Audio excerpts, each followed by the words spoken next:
안녕하십니까. 네, 전 성균관대학교 이승민입니다. 지금 2024년도 가상융합경제 활성화 포럼 제1차 세미나를 이제 시작하려고 하고요. 올해는 저희 법제도 분과에서 제일 먼저 시작하게 됐습니다. 그래서 지금 뭐 이제 해마다 저희가 이 무렵에 여러 가지 가상융합경제 메타버스와 관련된 여러 가지 주제를 가지고 여러분들을 찾게 되는데요. 올해는 분과별로 2번의 세미나를 하게 될 것 같습니다.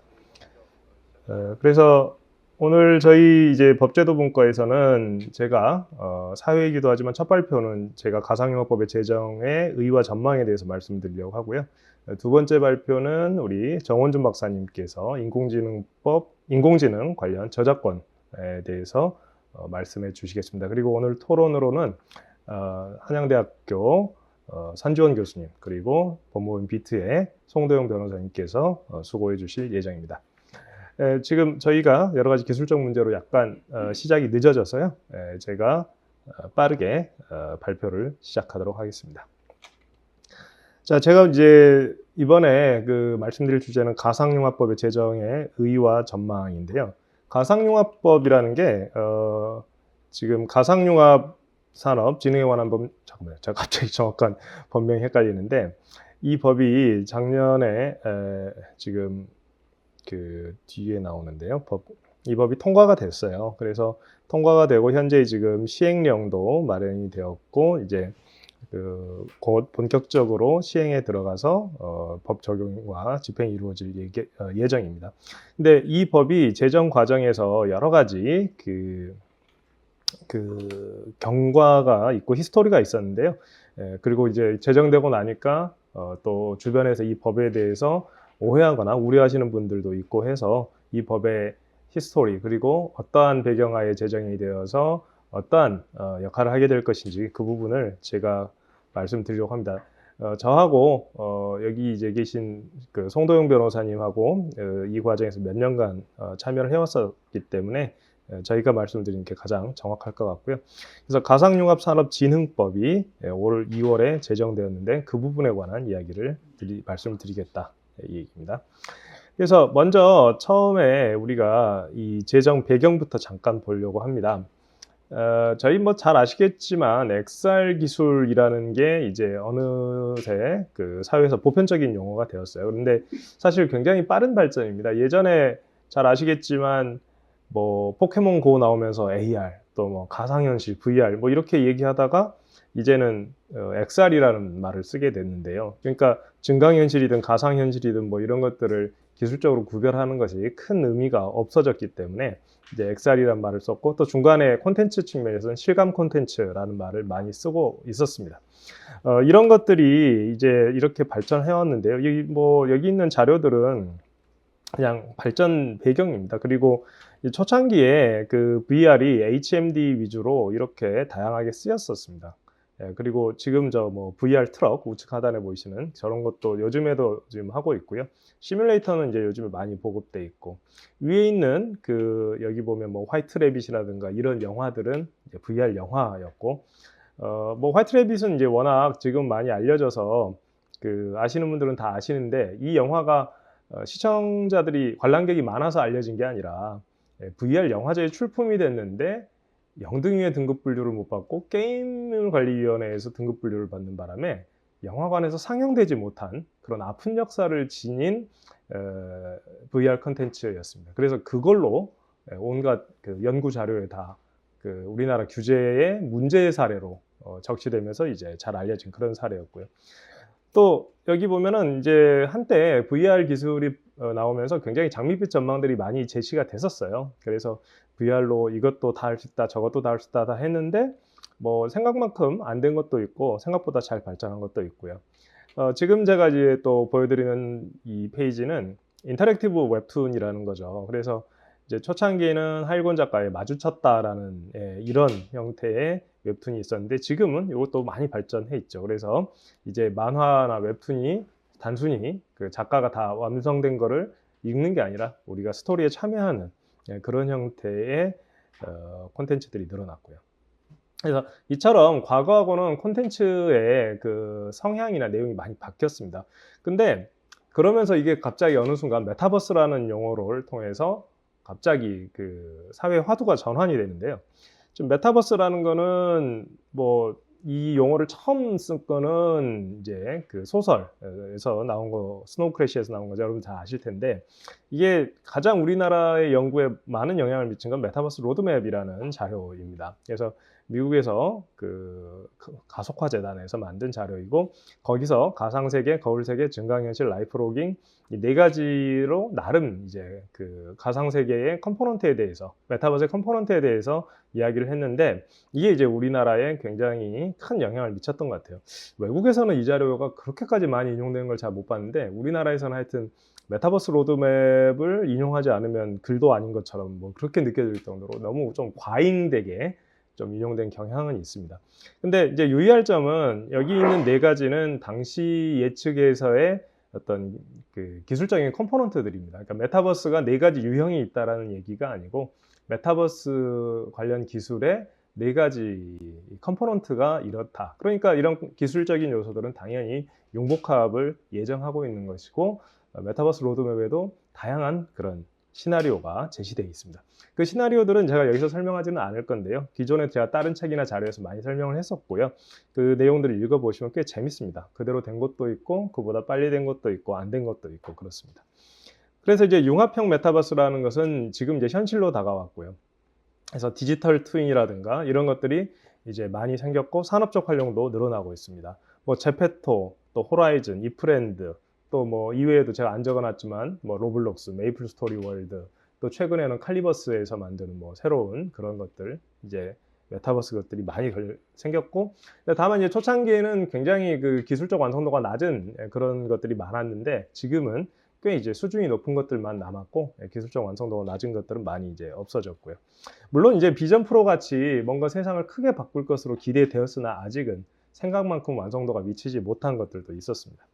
여기 보시면 메타버스의 개념상 왼쪽에는 그 리니지라든가 월드 오브 워크래프트 이런 것들도 뭐 김성인 교수님 책에 보면 이게 이제 메타버스의 일종이다 이렇게 이제 표현하고 계시는데, 그것은 아마 가상세계의 커뮤니티 기능에 이제 초점을 맞춰서 그렇고요.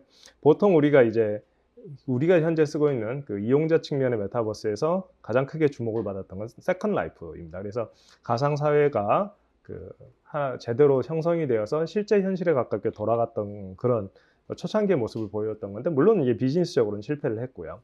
그 뒤에 이제 비즈니스적으로 성공한 건 이제 로블록스였고, 잘 아시다시피 로블록스는 단순한 그 게임이 아니라 게임을 제작할 수 있는 툴을 제공해 주었고, 그 안에서 그 유저 크리에이터 생태계가 형성되고 거기서 수익이 나고, 그래서 마치 유튜브 비슷한 그런 생태계를 보여준 최초의 사례가 될 것 같습니다. 그리고 이제 많은 시도들이 있었습니다. 이프랜드, 호라이즌 월드 다 있었고, 뭐 어스, 구글 어스, 뭐 어스2 뭐 이런 것들도 있었고, 여기 보면 제페토 같은 거죠. 제페토도 이렇게 이 안에서 보면은 이 하나 자체가 어떤 굿즈 같은 이런 상업적인 소비재들도 메타버스 안에서 소비가 될 수 있고, 뭐 슬라임 파티를 미니하우스 만들기 이런 다양한 활동들을 할 수 있다는 것을 보여주고 있고요. 메이플 스토리 월드 여기도 보면은 굉장히 다양한 유형의 콘텐츠들을 이용자들이 스스로 만들고 즐기는 형태고요. 왼쪽은 인월드, 오른쪽에 있는 건 인월드라는 게 굉장히 실사에 가깝죠. 이렇게 이제 메타버스가 발전하고 있습니다. 그리고 산업적인 측면의 자료들인데요. 얼라이크라는 거는 네이버에서 디지털 트윈을 통해서 그 도시 설계에 도움을 주는 것이고, 사우디에 이미 이제 기술 수출을 한 바 있죠. 왼쪽에 있는 자료들은 갑자기 생각이 났는데 이노 테크놀로지였나요? 이노 시뮬레이션. 이노 시뮬레이션이라는 우리나라의 꽤 선도 업체입니다. 거기서 만들고 있는 시뮬레이터들이고요. 산업용입니다.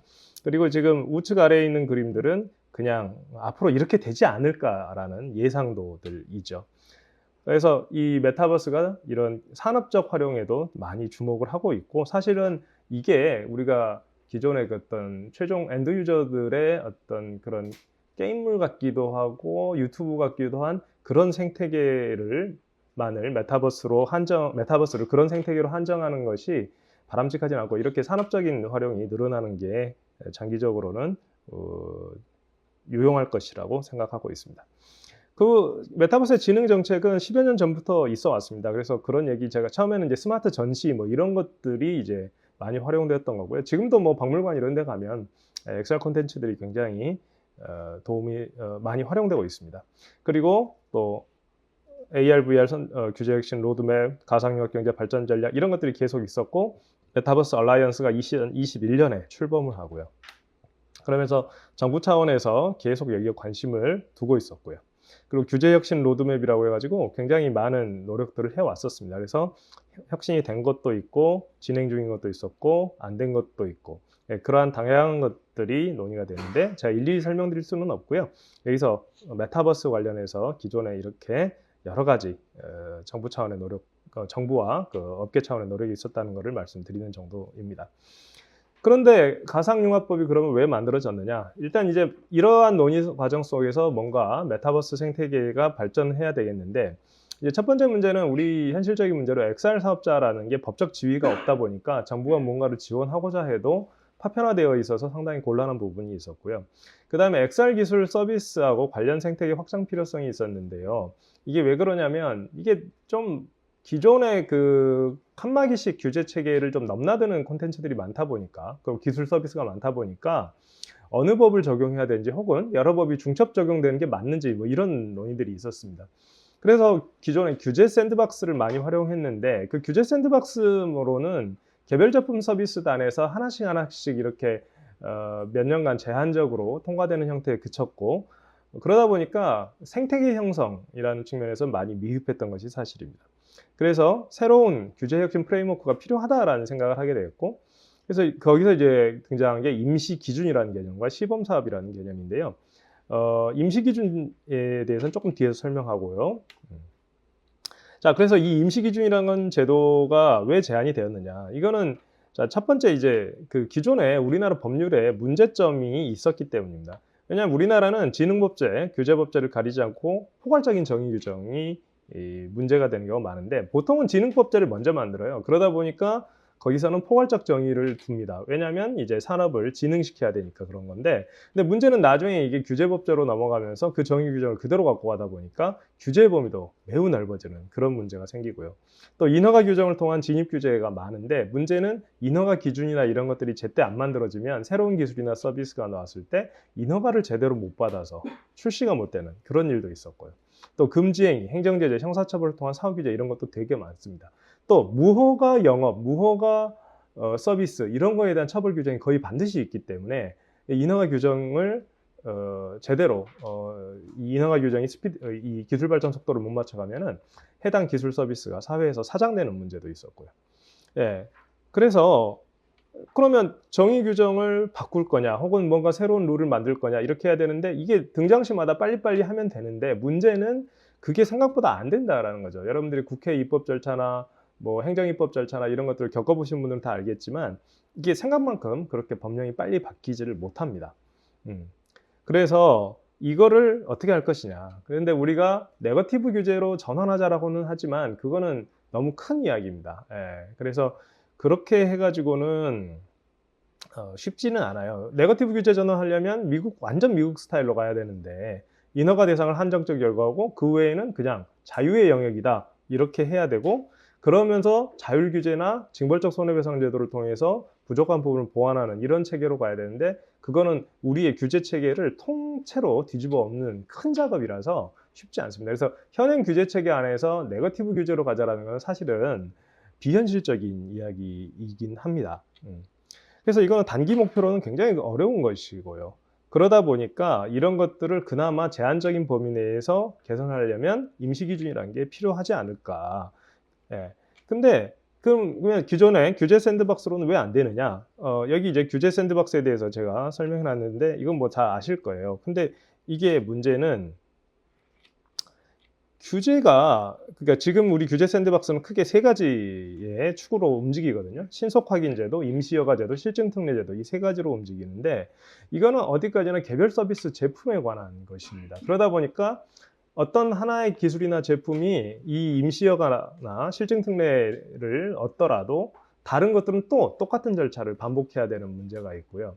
그 다음에 이것만으로는 아까 문제됐던 인허가 기준은 해결해 줄 수가 없는 거예요. 그러니까 어떤 서비스가 현행 법령상 허용이 될 수도 있을 것 같은데 구체적인 기준이 없어가지고 일단 모르겠고 있어봐라고 하는 이런 형태의 규제 지연 상황은 해결할 수 없는 그런 문제가 있었습니다.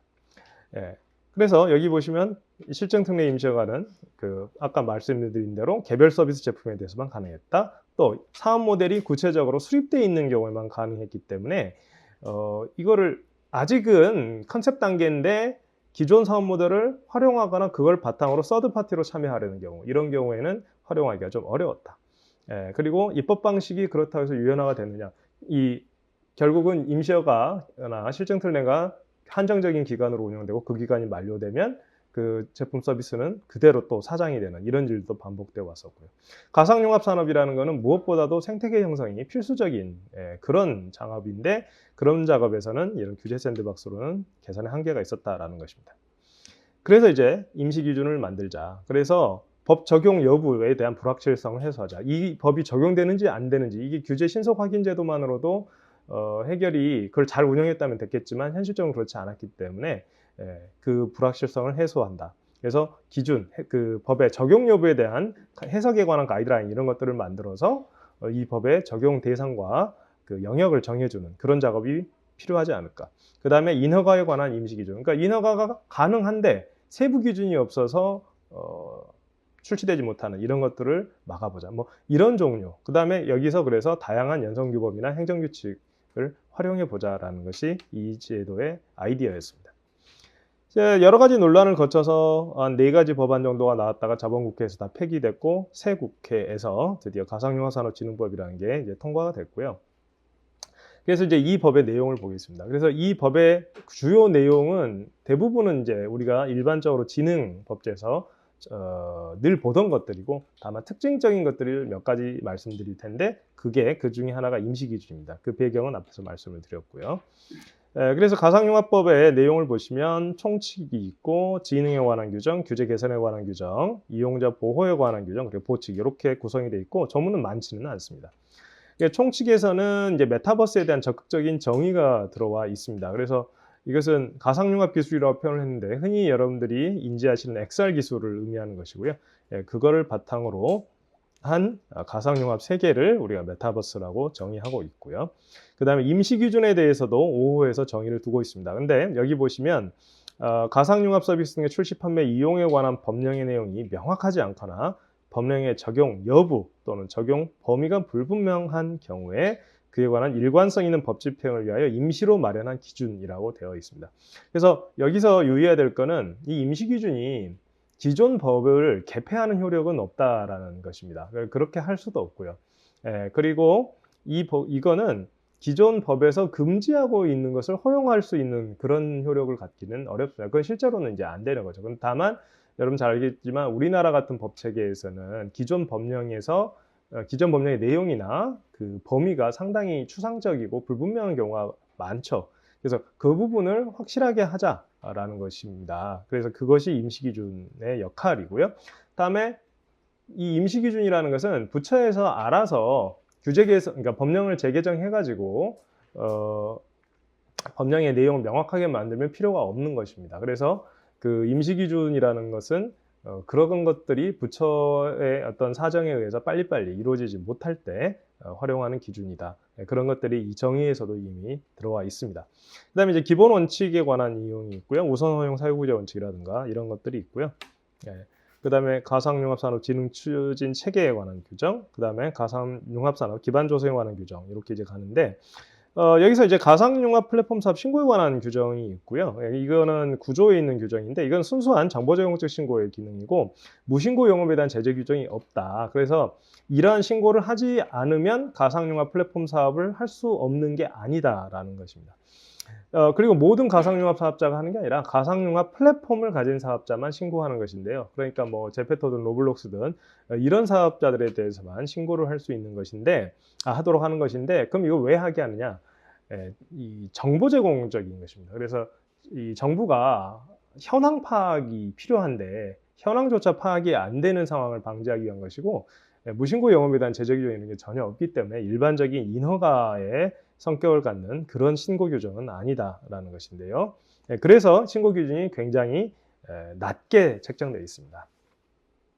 그 다음에 이제 전담기관 협회 뭐 이런 규정들이 있고요. 그 다음에 진행에 관한 규정으로 이제 시범 사업에 관한 규정이 있고 규제 개선에 관한 규정으로 자율 규제가 있는데 여기서는 이제 협회를 통한 집단적 자율 규제에 대해서 명시적인 규정을 두었습니다. 그래서 뭐 K메타라든가 여러 가지 협회가 설립되어 있는데요. 이게 메타버스 생태계에서 이게 콘텐츠 성격을 갖는 것들이 많다 보니까 뭐 영업의 자유에 앞서서 표현의 자유나 이런 것들이 문제가 많이 되고 그래서 그런 것들이 자율 규제에 적합한 부분이 크기 때문에 거기에 대해서 그 정부가 가상융합법에 명시적인 명문의 규정을 두어서 정부가 그 필요한 부분은 관여하고 지원할 부분은 지원하는 그런 근거를 둔 것이고요. 그 다음에 이제 임시기준에 관한 사항이 28조, 29조 있는데 뒤에서 보겠습니다. 그래서 지금 K메타에서 이 법 시행 전부터 자율규제 추진을 해왔고요. 그래서 지금은 자율계약협약식, 그 다음에 자율규제위원회까지 출범한 상태입니다. 그래서 조만간 구체적인 업무에 들어갈 것으로 보입니다. 그래서 자율규제 적용은요, 콘텐츠 창작, 활용, 개인정보 보호, 메타버스 네트워크의 IP 활용 침해 방지, 또 메타버스 게임의 구분 이런 것들에 대해서 자율규제가 적용될 것으로 지금 생각이 되고요. 뭐 어떤 방법으로 할 것이냐 거기에 대해서는 자율규약이라든가 분야별 가이드라인, 또 자율점검, 교육 홍보, 인센티브 제공, 신고센터 운영 이런 방식들을 고민 중입니다. 자, 이제 그 가장 오해가 많은 임시기준에 대해서는 조문을 좀 보도록 하겠습니다. 임시기준은요, 과기부 장관이 관계 중앙행정기관의 장에게 요청할 수 있는 형태로 되어 있는데 그렇다고 해서 과기정통부 장관이 임시기준을 만드는 것은 아닙니다. 이 부분에 대해서도 오해가 많은데 임시기준은 그 소관부처에서 기본적으로 만드는 것이고요. 소관부처가 없을 때는 과기정통부 장관이 이니셔티브를 가질 수 있는 내용이 있는데 그건 왜 그러냐면 서로가 그러니까 각 부처가 서로 이건 내게 아니야 라고 부정할 때를 대비한 것입니다. 그래서 근데 실제로 그런 일은 저는 없을 거라고 생각이 돼요. 지금은 서로 내 관할이라고 해서 문제가 되면 됐지 서로 내 관할이 아니다라고 해서 문제가 되는 경우가 글쎄요, 잘 예상은 안 되는데 다만 그래도 살다 보면 뭔가 어떠한 이유로 서로 각 부처에서 서로 자기 관할이 아니다라고 주장할 수가 있기 때문에 그때는 과기정통부 장관이 할 수 있다 이렇게 돼 있습니다.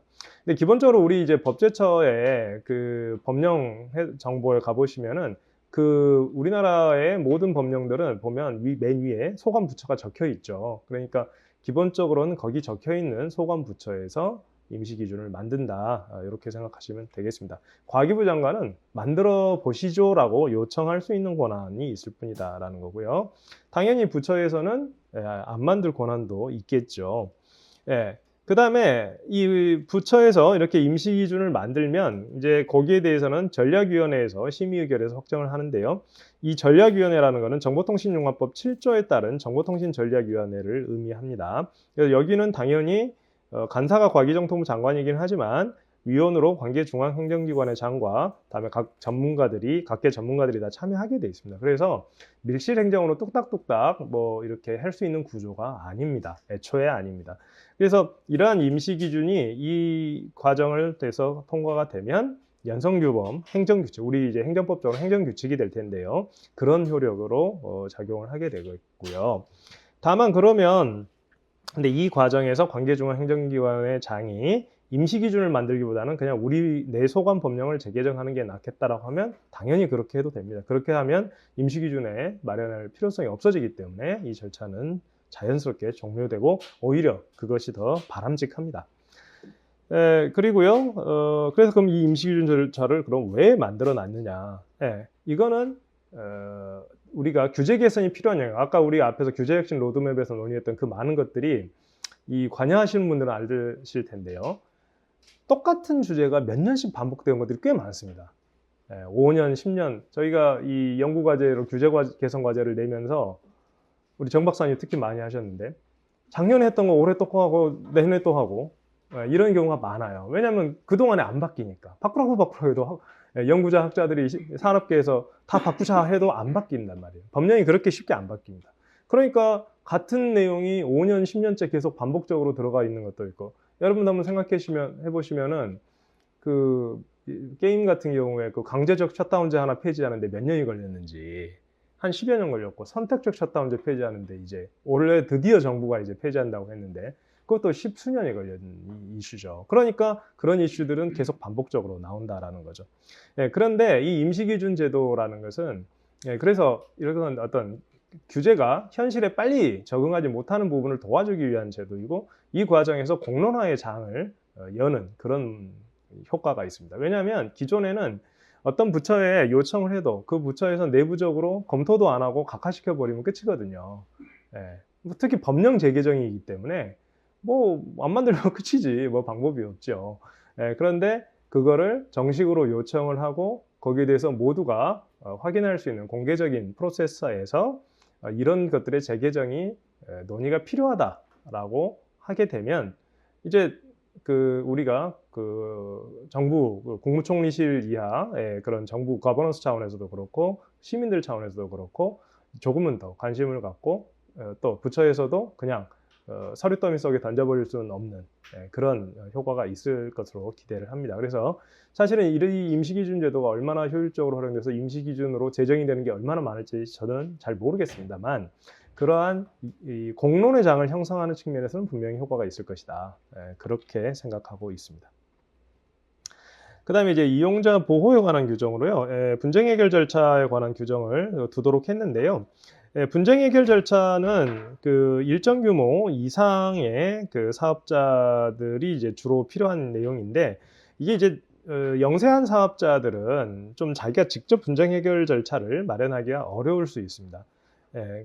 그래서 아주 영세한 사업자들에 대해서는 일단은 이 법에서 마련할 의무를 부여하지는 않았고, 다만 일정 기준에 해당하는 어느 정도 규모가 있는 가상융합 플랫폼 사업자는 분쟁 해결 절차를 마련해야 되는데, 다만 법상으로 직접 마련하라는 말은 없습니다. 그래서 이거는 앞서 나왔던 협회의 자율규제를 활용해도 되도록 법에 그렇게 되어 있고요. 법에서 뭐 협회의 자율규제를 활용할 수 있다 이런 말은 없는데, 이 입법의 경위가 그렇습니다. 입법에서는 직접 마련할 필요가 없다라고 하는 직접이란 말을 입법 과정에서 삭제를 했고요.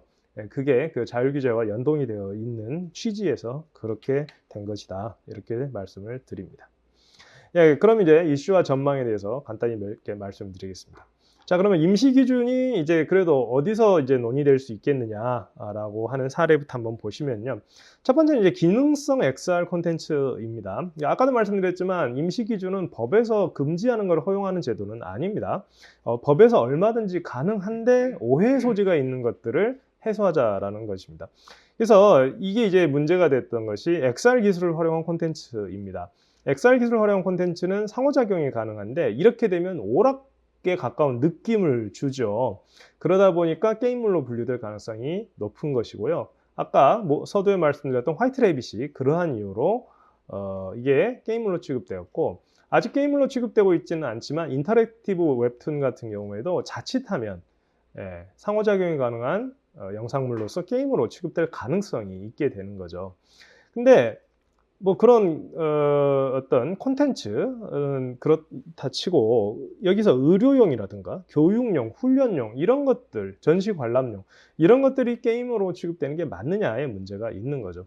근데 의료용 XR 콘텐츠 중에 의료기기에 허가를 받아서 출시되는 것들은 문제가 없습니다. 그거는 당연히 의료법이 우리 해석상 당연히 게임법하고는 법조경합 관계로 배척이 될 것이라서 문제가 없는데, 애매한 것들이 있어요. 보조적 콘텐츠들. 그런 것들이 이제 자칫하면 게임으로 분류될 수도 있는데, 이 부분에 대해서 경계가 명확하지 않으면 이 콘텐츠를 제작하는 사람 입장에서도 곤란합니다. 어떤 방향으로 콘텐츠를 만들어야 의료용 혹은 보조용이고, 어떤 방향으로 만들어야 게임인지 그 선이 있어야 되는 건데, 지금 우리 법령에서는 그 선이 전혀 마련되어 있지 않습니다. 또 교육용도 마찬가지입니다. 우리 교육용 콘텐츠 밑에 지금 써놨는데요. 오큘러스 HMD가 작년에 정부가 수십억 원을 들여서 각급 학교에 보급을 했는데, 문제는 오큘러스는 앱마켓이 카테고리가 게임 하나입니다. 그러다 보니까 어떤 콘텐츠든 오큘러스 앱마켓에서는 일단 게임으로 카테고리는 돼 있어요. 그러다 보니까 일선 현장에서 학교 현장에서 이게 교육용 콘텐츠지만 카테고리가 게임이니까 '게임을 하는 거 아니냐. 학교에서 애들한테 게임 시키는 거 아니냐.'라는 오해가 생기는 거죠. 그래서 학부모들이 반대합니다. 그래서 일선 학교에서 몇 군데선 쓰고 있는데 그거는 교사 개인이 굉장히 많은 노력을 해서 학부모들을 설득해서 간신히 몇 군데서 지금 쓰고 있는 수준인데 또 막상 쓰는 곳에서는 반응이 굉장히 좋아요. 그래서 근데 사실은 저는 개인적으로는 '학교에서 게임 좀 하면 뭐 어떠냐.'라는 개인적인 생각을 갖고 있는데 뭐 현실적으로 다만 이제 우리 부모님도 워낙 거기 걱정이 많으시니까. 근데 글로벌한 트렌드로는 교육용 콘텐츠는 전부 다 게임적 요소가 있습니다. 예, 게이미피케이션의 요소가 없을 수가 없어요. 안 그러면 애들이 재미가 없거든요. 예, 초등학생들 지금 우리 그 사설 학원들, 우리 대형 학원들도 요즘에는 앱 개발 다 하는데요. 거기서 하는 거 한번 다 써보시면 알겠지만 애들이 일정 문제를 풀면 테스트를 통과하고 거기서 점수 따는 재미로 문제를 풀어요. 예, 근데 그것도 게임이거든요. 예, 근데 그런 것들을 게임물로 등급부를 받아라, 그거 만든 사람은 게임 사업자로 인허가를 받아라, 뭐 이런 식으로 가게 되면 이거는 말이 안 되는 거죠. 그러니까 애초에 우리 법의 취지가 그런 거는 교육 목적이라서 오락 목적인 콘텐츠가 아니니까 게임으로 취급하지 않아야 된다는 건데 문제는 그 경계가 상당히 불분명하다. 지금 우리 정부가 디지털 교과서 추진한 지도 오래됐고요. 지금 올해는 이제 AIDT에서 인공지능을 가지고 하는 디지털 교과서도 추진하고 있는데 이런 것들이 교육용 콘텐츠에 대해서 이런 게 확실하게 정해지지 않으면 앞으로 이 생태계 발전이 어렵다. 그래서 실제로 우리나라 교육용 콘텐츠들이 외국에 비하면 제가 그 미국이나 이런 데에 비하면 좀 발전 속도가 많이 느린 게 이 사업자들이 이걸 만들어내면 널리 보편적으로 판매할 수 있다라는 보장이 없으니까 열심히 제작 투자를 할 유인이 없게 되는 거죠. 그러니까 계속 콘텐츠는 부족해지고 아주 재미없고 지루한 정부에서 이렇게 만든 그런 콘텐츠들만 남게 된다. 시장에서 만들어야 재밌는 거는 현실이거든요. 그래서 이런 것들은 대체로 게임산업법을 적용하면 안 된다는 것에 대해서 부처 생각도 대부분 일치합니다. 일치하는데 이게 이제 실무의 적용 단계에서는 상당히 곤란함이 있는 거죠. 그래서 이런 것들은 부처에서 법령 개선을 하지 않는다면 임시기준을 통해서 먼저 개선할 필요가 있다라는 생각을 하고 있는 것이고요. 그 다음에 또 관광진흥법, 잠깐만요. 이게 왜 이렇게 흐리게 나오죠? 아, 나왔네요. 관광진흥법에 유기시설기구 이런 것도 있는데 이게 참 우리 법의 안타까운 건데요. 이 관광진흥법도 보면 법에서 안전성 검사를 받으라고 한 것이 있으면 나머지는 그냥 면제된다 이렇게 이제 당연히 해석이 돼야 되는데 그렇게 안 되고요. 우리 법은 묘하게 돼 있어요. 안전성 검사를 받아야 되는 시설과 안전성 검사 대상이 아님을 확인받아야 하는 시설로 나눠놨어요. 그러면 새로운 유기시설 기구가 들어오면 이게 안전성 검사 대상인지 검사 대상이 아닌지 둘 중에 하나는 무조건 들어가야 되는데 이러려면 법을 개정해야 됩니다. 별표를 개정해야 돼요. 근데 원래 취지는 안전성 검사 대상이 아니면, 그러니까 그 안전성 검사 대상인 별표에 들어가 있지 않으면 안 받아도 된다가 취지인데 이게 우리 공무원들은 그건 불안하잖아요. 그러니까 안전성 검사 면제 리스트가 따로 있는 거죠. 그러니까 이상한 거예요. 그러면 새로운 거 나올 때마다 안전성 검사 면제 리스트든 안전성 검사 리스트든 둘 중에 하나는 넣어줘야 되는데 이러다 보니까 이게 빨리빨리 안 바뀌다 보니까 새로운 제품 서비스가 지금 막혀 있는 것들이 제법 있습니다. 그러니까 이런 것들도 빨리빨리 안 바꿔준다면 임시기준을 통해서 해결을 해줘야 되는 거죠. 왜냐하면 이거는 법에서는 분명히 허용이 되는 거예요. 어느 트랙으로 갈지만 지금 안 정해진 거지. 그래서 이런 이슈도 있고요. 그래서 이제 임시기준에 관한 이슈들을 말씀드렸고 또 하나 이제 가상영화법과 관련해서 기존에도 많이 논란이 되었고 앞으로도 논란이 될 것 같은 건 게임과의 관계입니다. 이게 게임이 사실은 우리나라 게임 규제가 이례적으로 강력한 나라예요. 우리나라 수준의 게임 규제를 하는 나라는 OECD 국가 중에서는 찾아보기는 좀 어렵고 이제 베트남이나 중국 같은 공산 사회주의 국가에서는 좀 강한 규제가 있습니다. 그런데 그 외에 우리가 흔히 아는 선진국에서는 찾아볼 수 없는 규제인데 그러다 보니까 외국에서는 게임이냐 메타버스냐로 구별을 잘 안 합니다. 구별할 이유가 없어요, 애초에. 그런데 우리나라는 자꾸 이게 구별을 하게 되는 게 게임 산업법이 적용되는 순간 비즈니스 모델부터 시작해서 모든 게 다 바뀌고요. 그렇게 아닌 순간 이제 또 다른 규제 체계를 적용받기 때문에. 근데 유의하셔야 될 게 메타버스가 게임 규제를 적용을 안 받는다고 해서 규제가 없어지는 게 아닙니다. 경우에 따라서는 더 강력한 규제가 적용될 수도 있다. 두 가지만 말씀을 드리면 게임 규제가 적용되면 게임물로서 등급 분류를 받아야 되고요. 게임 아이템에 대해서는 그 사행성 규제를 받게 되는데 메타버스가 되면 어떻게 되느냐? 정보통신망법상의 통신심의의 대상이 될 것이고, 그 다음에 가상자산 이용자 보호법이 적용이 될 거예요. 그러니까 어느 게 더 규제가 세다, 혹은 약하다 이렇게 쉽게 얘기할 수는 없습니다. 그래서 다만 어느 형태의 규제를 받느냐, 그 트랙은 달라지기 때문에 구별할 필요는 있는 것이죠.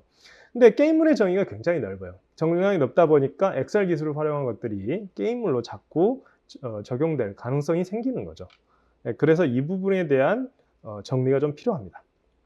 그래서 기존에도 논란이 된 것들이 많았습니다. 스크린 골프, 스크린 야구는 게임인데 게임이 아닌데 스크린 사격은 게임이고, 키즈 카페에 있는 각종 인터랙티브 모션 인식 기반으로 한 게임들은 게임 규제에 또 적용하지 않고 있었고, 그러다 보니까 오히려 키즈 카페는 또 잘 된 그런 사례도 있고요. 아이러니하게.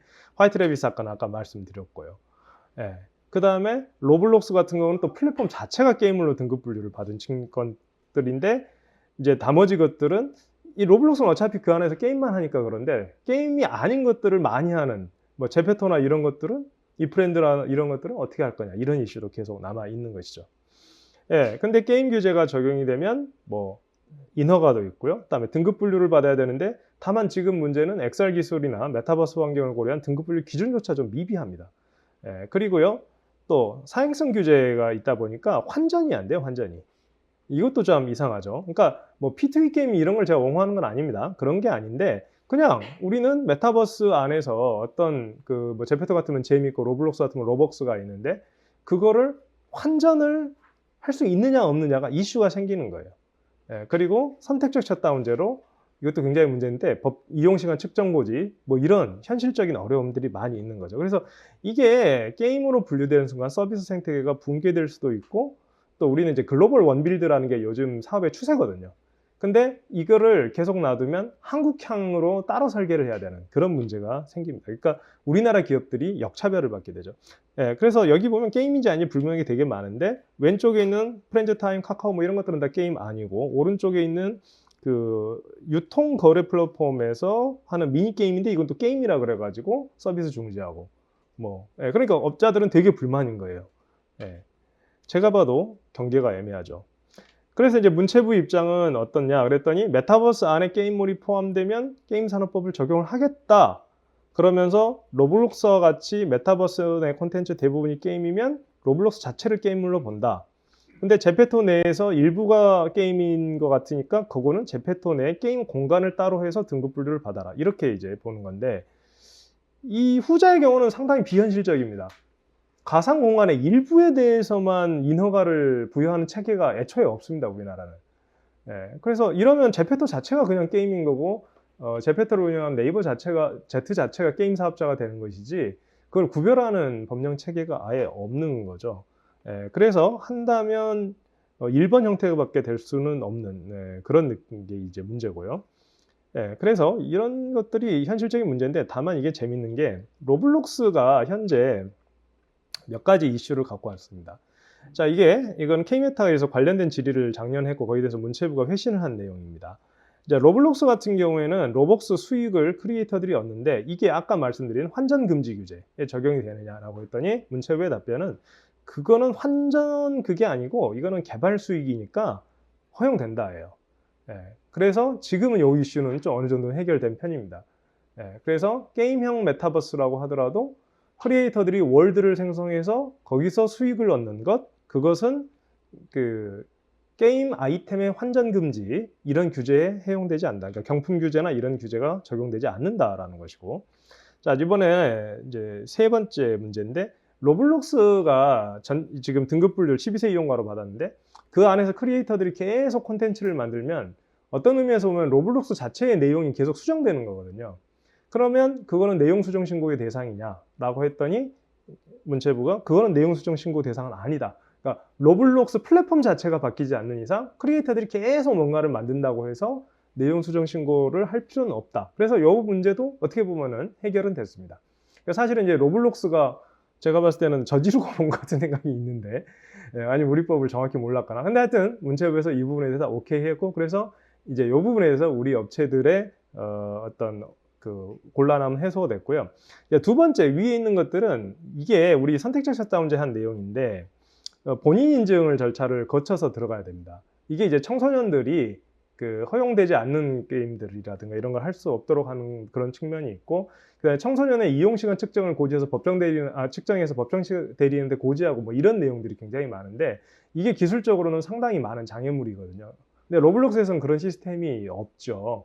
그래서 이 부분에 대해서 우리나라 사업자들이 규제 형평에 대해서 많이 이슈를 제기했는데, 다행스럽게도 이 부분은 정부에서 선택적 셧다운제 자체를 폐지하겠다라고 올 초에 선언을 해서, 그래서 지금 현실 이제 집행은 안 되고 있는 것이죠.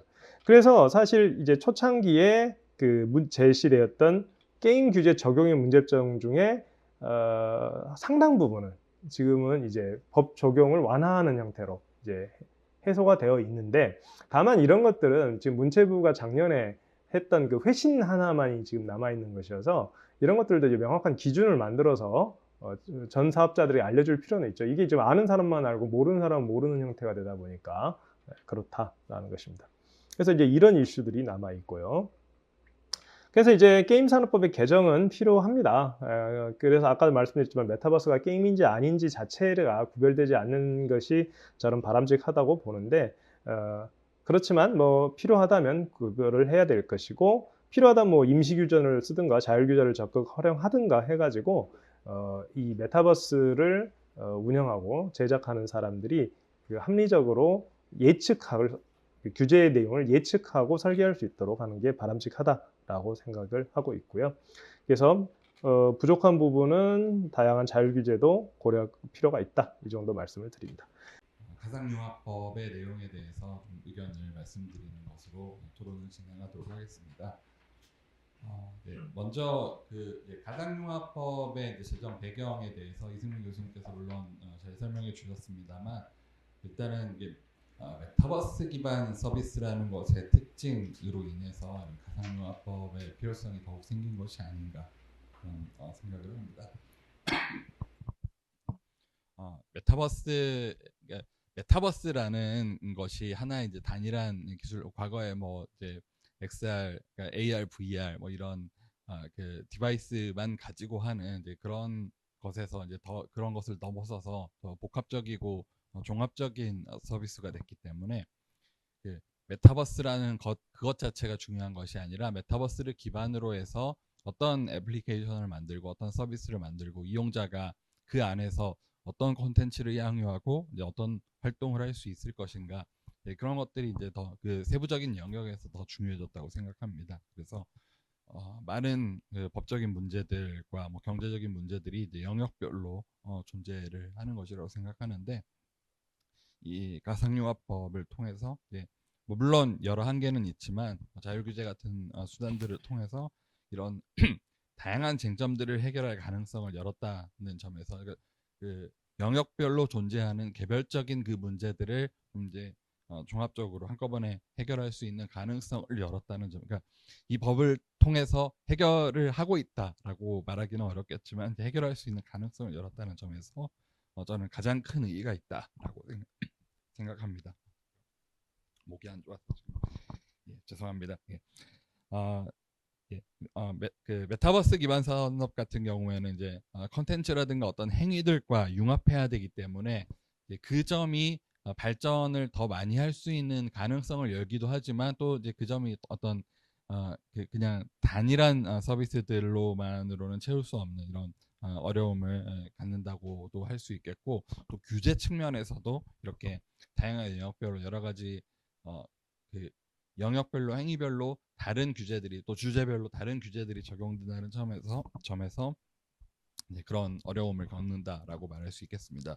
그리고 아마 앞으로는 그 AI 애플리케이션과도 이제 결합해서 뭔가 다양한 서비스들이 이루어질 것으로 보이는데, 이제 규제 측면에서 그리고 지능 측면에서 이 가상융합법이라는 것이 일종의 이제 규제의 뭔가 통로로서 뭔가 이제 규제의 플랫폼으로서 이런 작용을 하지 않을까, 그런 예상을 해봅니다.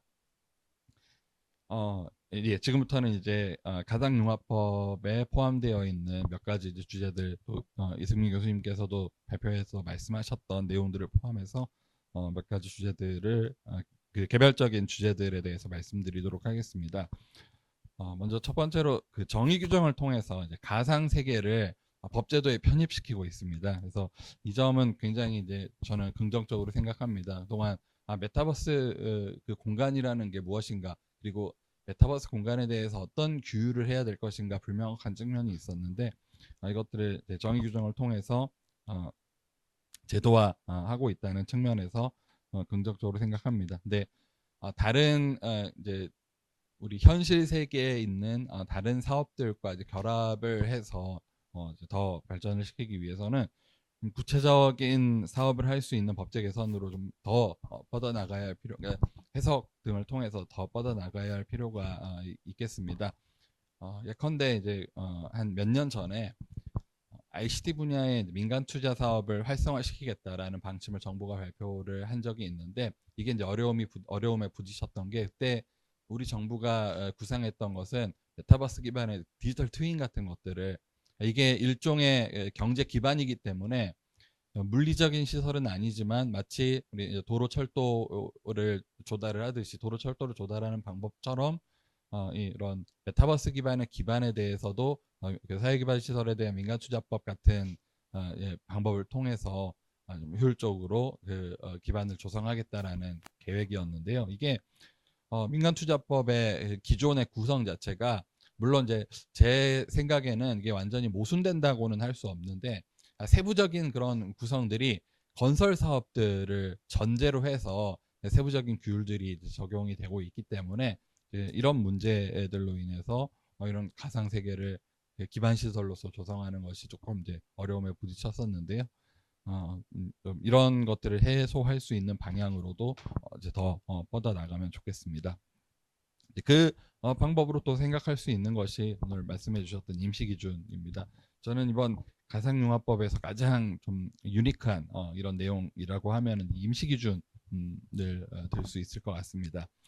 기존에 우리가 우리나라를 포함해서 뭐 여러 나라들이 규제 샌드박스 제도를 시행을 하고 있는데요. 규제 샌드박스라는 것은 이제 궁극적으로 뭔가 실증을 위한 규제 특례 등을 통해서, 그러니까 말 그대로 실증을 위한 규제 특례입니다. 그래서 실증을 통해서 일정한 기간 동안 한번 규제를 면제해보고 사업을 진행을 해보고 위험성이 없으면 법제도 자체를 개선해야 하는 그런 방향성으로 나아가야 하는 제도임에도 불구하고, 사실은 지금까지 운영이 되어 왔던 것이 좀 양적으로 일정 기간 규제를 그냥 면제해주는 정도, 이 정도의 그 한계를 가졌던 것 같습니다. 그래서 좀 질적 개선이 안 되는 이런 문제가 있었는데, 그 이유를 좀 생각해 보면은 실증을 위한 규제 특례 한 2년 내지 4년 이렇게 실증을 통해서 이 사업을 이제 진행을 하고 문제가 없다는 것이 입증이 되었다 하더라도 그것에 대해서 또 허가 기준 같은 것들을 별도로 마련해야 할 필요성이 있습니다. 그래서 임시기준 제도는 바로 그 임시기준을 통해서 비록 임시 기준이지만 그 기준들을 만드는 것이기 때문에 이제 주무부처에게 해당 사업에 대한 혹은 유사 영역에 대한 뭐 유스 케이스라든가 베스트 프랙시스를 제공해 줄 수 있다는 점에서, 그래서 이제 법제도 개선을 좀 더 원활하게 할 수 있다는 점에서 장점을 가지는 것 같습니다. 근데 이제 물론 임시 기준의 단점도 생각해 볼 수 있겠는데요. 이제 법치 측면에서 조금 문제가 생길 수도 있겠습니다. 그 발표에서도 말씀하셨다시피 이 기준 자체가 결국에는 행정규칙에 해당하는 그 주로 고시의 형태로 이 기준이 만들어질 것이기 때문에 뭔가 정확하고 구체적인 위임이 없이, 그러니까 법령의 위임이 없이 그 주무부처의 의사만으로 뭔가 그 이제 경제 영역에 적용이 되는, 그 국민들에게 직접 적용이 되는 규범력을 갖는 어떤 기준이 생길 수도 있다는 점에서 좀 그런 점은 유의를 해야 될 것 같습니다. 뭐 작은 쟁점이긴 합니다만 가상융합 플랫폼 사업 신고라는 이 제도가 도입된 건 역시 한번 짚고 넘어가야 될 필요가 있을 것 같습니다. 물론 진입 규제로서 적용하는 것이 아니라 순수한 정보를 그러니까 그 정보 수집의 차원에서의 신고라는 점을 말씀해 주셨습니다. 근데 이런 것들이 또 그 메타버스 사업자들은 대부분 또 전기통신사업법상의 부가통신 사업자에 해당하기 때문에 전기통신사업법상에 신고하고 또 어떻게 이런 중첩 문제를 어떻게 해소할 것이, 물론 좀 별개의 카테고리로서 메타버스 사업을 한다라는 점을 이제 우리가 그 산업 진흥을 위해서라도 좀 정보를 알 필요는 있을 텐데, 이런 것들이 또 이중의 부담을 사업자들한테 줄 수 있는 가능성도 있기 때문에 또 이런 신고제도도 좀 운용을 앞으로 잘 해 나가야 될 것 같습니다. 마지막으로 이제 자율규제와 관련해서 또 임시기준과 더불어서 가장 의의를 좀 찾을 수 있는 그 개별적인 내용이 자율규제 내용이라고 생각하는데요. 자율규제라는 것은 그 개념이 이리적이지 않고 굉장히 다양하게 얘기가 되고 있고, 자율규제를 하는 방식 역시 다양하다라고 말할 수 있습니다. 그리고 분야별로 혹은 그 규제를 하는 조건과 규제를 하는 이유별로 그 성공 요건 역시 다르게 생각을 할 수가 있습니다. 그래서 자율규제를 좀 성공적으로 하기 위해서는 메타버스 영역에 대해서 자율규제를 한다, 이런 접근보다는 메타버스 기반의 서비스에서 어떤 문제에 대해서 자율규제를 통해서 그러니까 각각의 영역별로 혹은 쟁점별로 주제를 선정한 후에 그 영역별 쟁점별 주제들이 자율규제에 적합한지, 그리고 자율규제 중에서도 어떤 유형의, 그러니까 그 말씀해주신 뭐 가이드라인이라든가 체크리스트라든가 이런 저런 여러 유형 중에서 어떤 유형이 적합한지를 이제 살펴본 후에 영역별로 세분화해서 이제 분과별로 자율규제를 실시할 필요가 있겠습니다. 물론 이미 발표자께서도 말씀해 주셨다시피 몇 가지 분과를 만들어서 자율규제 추진을 하고 있습니다만, 제 생각에는 지금의 분과보다 좀 더 세분한 그런 내용으로 자율규제를 도모하는 것이 좀 더 이제 성공 가능성을 높일 수 있지 않을까, 그런 생각이 들고, 그리고 이제 자율규제를 하기 위해서 중요한 것은 자율규제에 참여했을 때 사업자들에게 어떤 인센티브를 주는가 하는 것들인데요. 물론 가장 큰 인센티브는 자율규제를 통해서 문제를 해소했을 때 탑다운 방식의 규제를 하지 않는 그런 것들이 인센티브가 될 수는 있겠습니다만, 역시 그 외에도 좀 구체적인 인센티브를 찾아보는 그런 생각들을 해볼 필요가 있겠습니다. 네, 이상으로 토론을 마치도록 하겠습니다. 감사합니다. 말씀하신 내용들은 제가 뭐 일일이 답변하기보다는 제도의 운영 과정에 저희가 잘 고려하면 될 것 같고요. 제가 집행하는 건 아니지만 우리 부처나 그 협회에서 잘 고려하면 될 것 같고요. 마침 시간도 이제 11시를 향해 가고 있고, 여기 지금 채팅창에 별도의 질문은 없기 때문에 두 번째 발표로 곧바로 이어서 가겠습니다. 그래서 우리 정원준 박사님께서 인공지능을 둘러싼 저작권법적 과제라는 주제로 많은 이야기를 해주실 것 같은데요. 한 35분에서 40분 정도 이렇게 편하게 발표해 주시면 되겠습니다. 네, 부탁드립니다. 네, 안녕하세요. 반갑습니다. 두 번째 발표를 하게 된 한국법제연구원의 정원준이라고 합니다. 오늘 이렇게 가상융합경제 활성화 포럼에 발표할 수 있는 기회를 주셔서 대단히 감사하다는 말씀을 우선 드리겠습니다. 이 포럼은 제가 알기로는 한 5년 차 정도가 된 것 같은데, 굉장히 매년 할 때마다 상당한 의미를 갖는다라고 생각을 합니다. 특히나 올해는 이제 앞선 발표를 해주신 것처럼 가상융합산업진흥법이 통과가 됐기 때문에 그 통과된 시점을 계기로 해서 또 앞으로 많은 규제 이슈들에 대해서 논의가 이루어질 것으로 생각이 돼서 굉장히 큰 의미가 있다라고 생각을 합니다. 특히나 이제 지난 발표에서 논의했던 융합법이 사실은 지능법에 초점이 맞춰져 있다 보니까 많은 지능적 요소들을 갖고 있지만, 이 융합 산업에서 나타나는 다양한 규제들을 해결하기 위한 수단들도 고려를 하고 있어서 앞서 설명해 주신 것처럼 자율규제라든가 그리고 임시기준 같은 것들이 앞으로 활발하게 논의될 필요가 있다고 생각을 합니다. 그런데 이제 제가 발표를 드릴 주제인 인공지능 저작권 문제의 경우에는 사실은 직접적으로 가상융합 생태계에 있어서 아주 기반이 되는 필수적인 기술은 아니지만, 그 현재 이제 예전에 코로나 시절에 굉장히 메타버스가 부각이 되고 활성화됐던 시절에 비하면 약간 주춤을 하고 있는 상황인데, 그러다 보니까 이제 메타버스 산업에서 인공지능을 접목하기 위한 시도들이 상당히 많이 이루어지고 있습니다. 그래서 실제로 주요 사업자들이 어떤 창작의 툴이라든가 도구를 제시하는 데 있어서 인공지능 기술들을 접목을 하기도 하고요. 그리고 또 여러 가지 추천 서비스라든가 챗봇이라든가 그리고 디지털 아바타를 생성하는 것에서도 인공지능 기술이 많이 활용이 되고 있어서 특히나 메타버스가 아무래도 이 가상 공간에서 이 자유로운 창작을 하는 것을 모토로 삼고 있다 보니까 이 생성형 AI의 기술이 굉장히 중요하다라고 생각을 합니다. 그런데 이 생성형 AI 기술을 활용하는 데 있어서 현재 문제가 되고 있는 부분들은 이 저작권에 대한 이슈이기 때문에 오늘 저는 발제를 통해서 이 인공지능과 관련돼서 생성형 AI에 있어서의 어떤 저작권 문제에 대해서 살펴보도록 하겠습니다. 네, 그래서 오늘 발표 순서는 다음과 같은 순서로 진행을 하도록 하겠습니다. 네, 저희가 이제 코로나 시절에 메타버스라는 키워드가 굉장히 많은 부각이 됐고 많은 논의들을 했었는데요.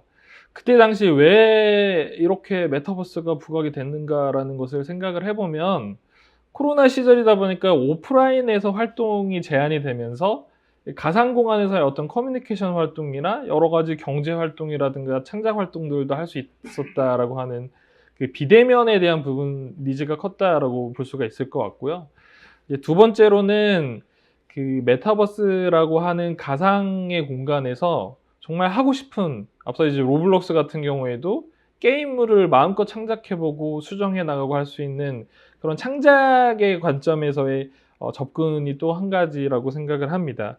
이제 그러한 측면에서 최근에는 인공지능 생성형 AI가 굉장히 발달을 하고 부각이 되면서 각 서비스들의 접목이 이루어지고 있습니다. 그래서 좌측에 보시면 로블록스에서도 이미 그 아바타 생성에 있어서 인공지능 기술들을 도입을 하고 있고요. 이제 국내 기업들도 언어지능, 음성지능, 시각지능들을 가릴 것 없이 다 지금 서비스에 녹여내고 있는 상황이라고 볼 수가 있습니다.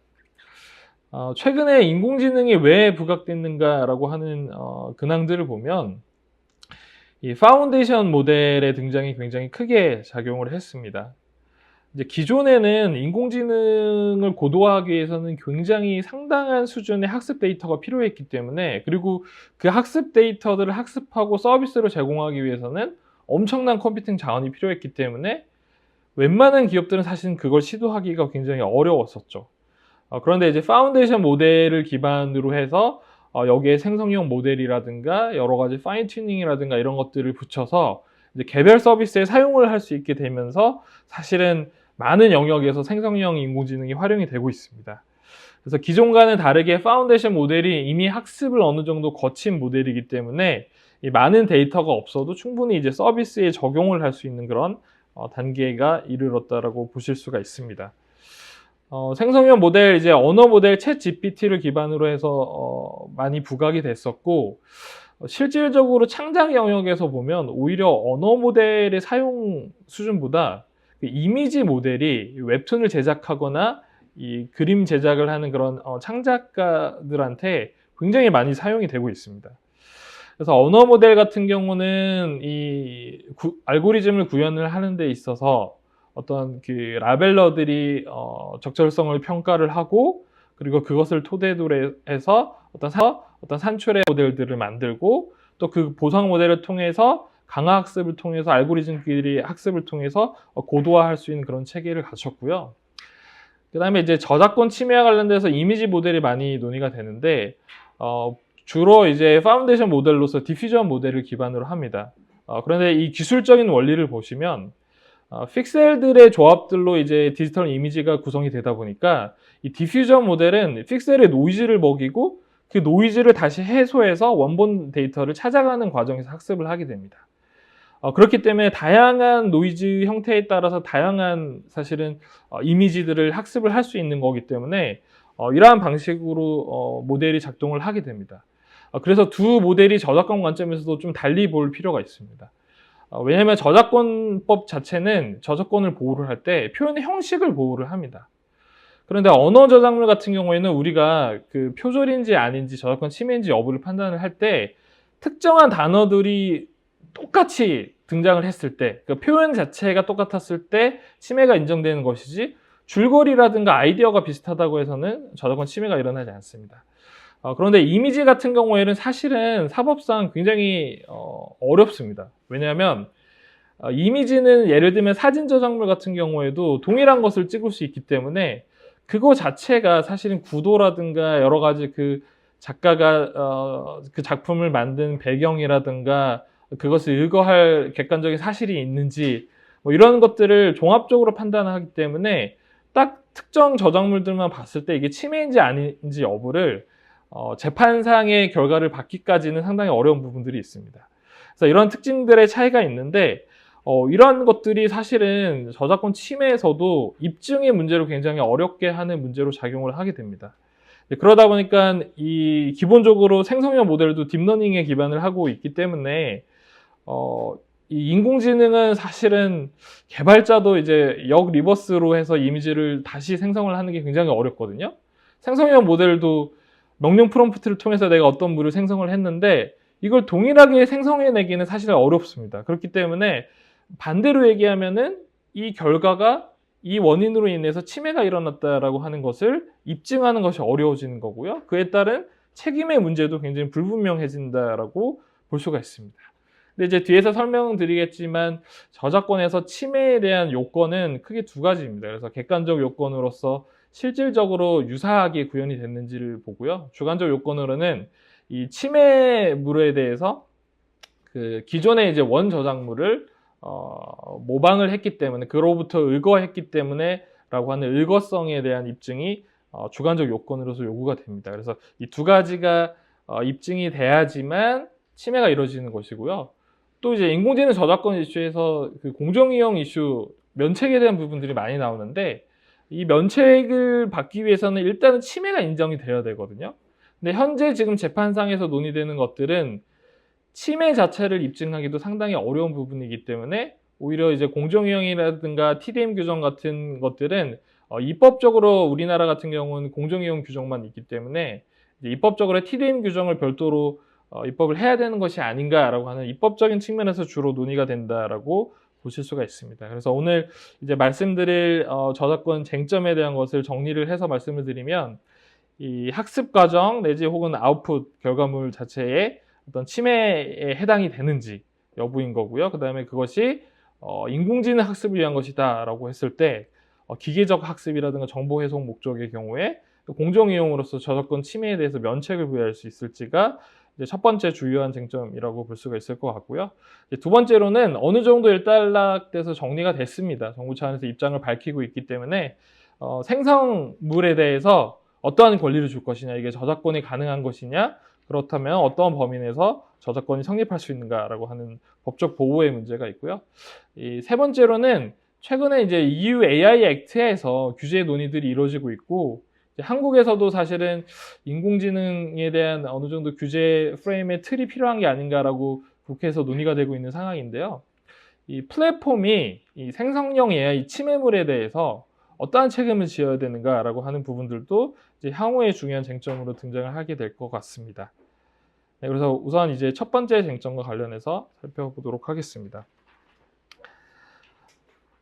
이제 보통 이제 인공지능 학습을 하다 보면 뭐 빅데이터도 마찬가지입니다. 그래서 주로 예전에는 데이터 크롤링이라는 용어를 많이 썼죠. 그래서 웹을 통해서 웹상에 공개되어 있는 정보들을 스크롤링을 통해 가지고 사실은 학습을 하는 그런 과정들을 기술 영역에서 굉장히 빈번하게 사용을 합니다. 실제로 데이터를 어떻게 수집하느냐라고 했을 때 크롤링으로 수집하는 게 거의 두 번째 순위에 해당이 되는 것으로 조사가 되는 것처럼 크롤링 많이 하게 되는데 국내에서 일정 부분 재판례가 세 가지 사건들이 있었습니다. 그래서 그 세 가지 사건들은 다만 이제 특징적인 부분들이 경쟁 사업자의 공개된 정보들을 침해를 한 것이기 때문에 약간 우리가 생각하는 일반적인 데이터 크롤링에 대한 적용 사례라고 볼 수는 없습니다. 그래서 우리 판례의 어떤 입장들을 정리를 해보면 다음과 같이 이제 정리를 할 수가 있을 것 같은데요.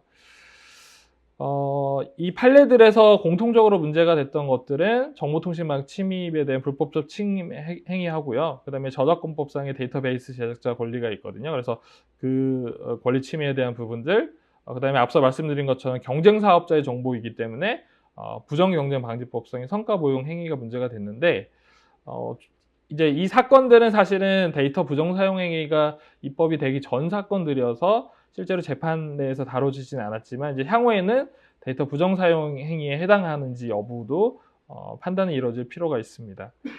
그래서 판례들이 이제 공통적으로 내리고 있는 사건들을 보면 아마 이제 가장 중요한 판례는 최근에 여기어때하고 야놀자 사건이 있을 텐데요.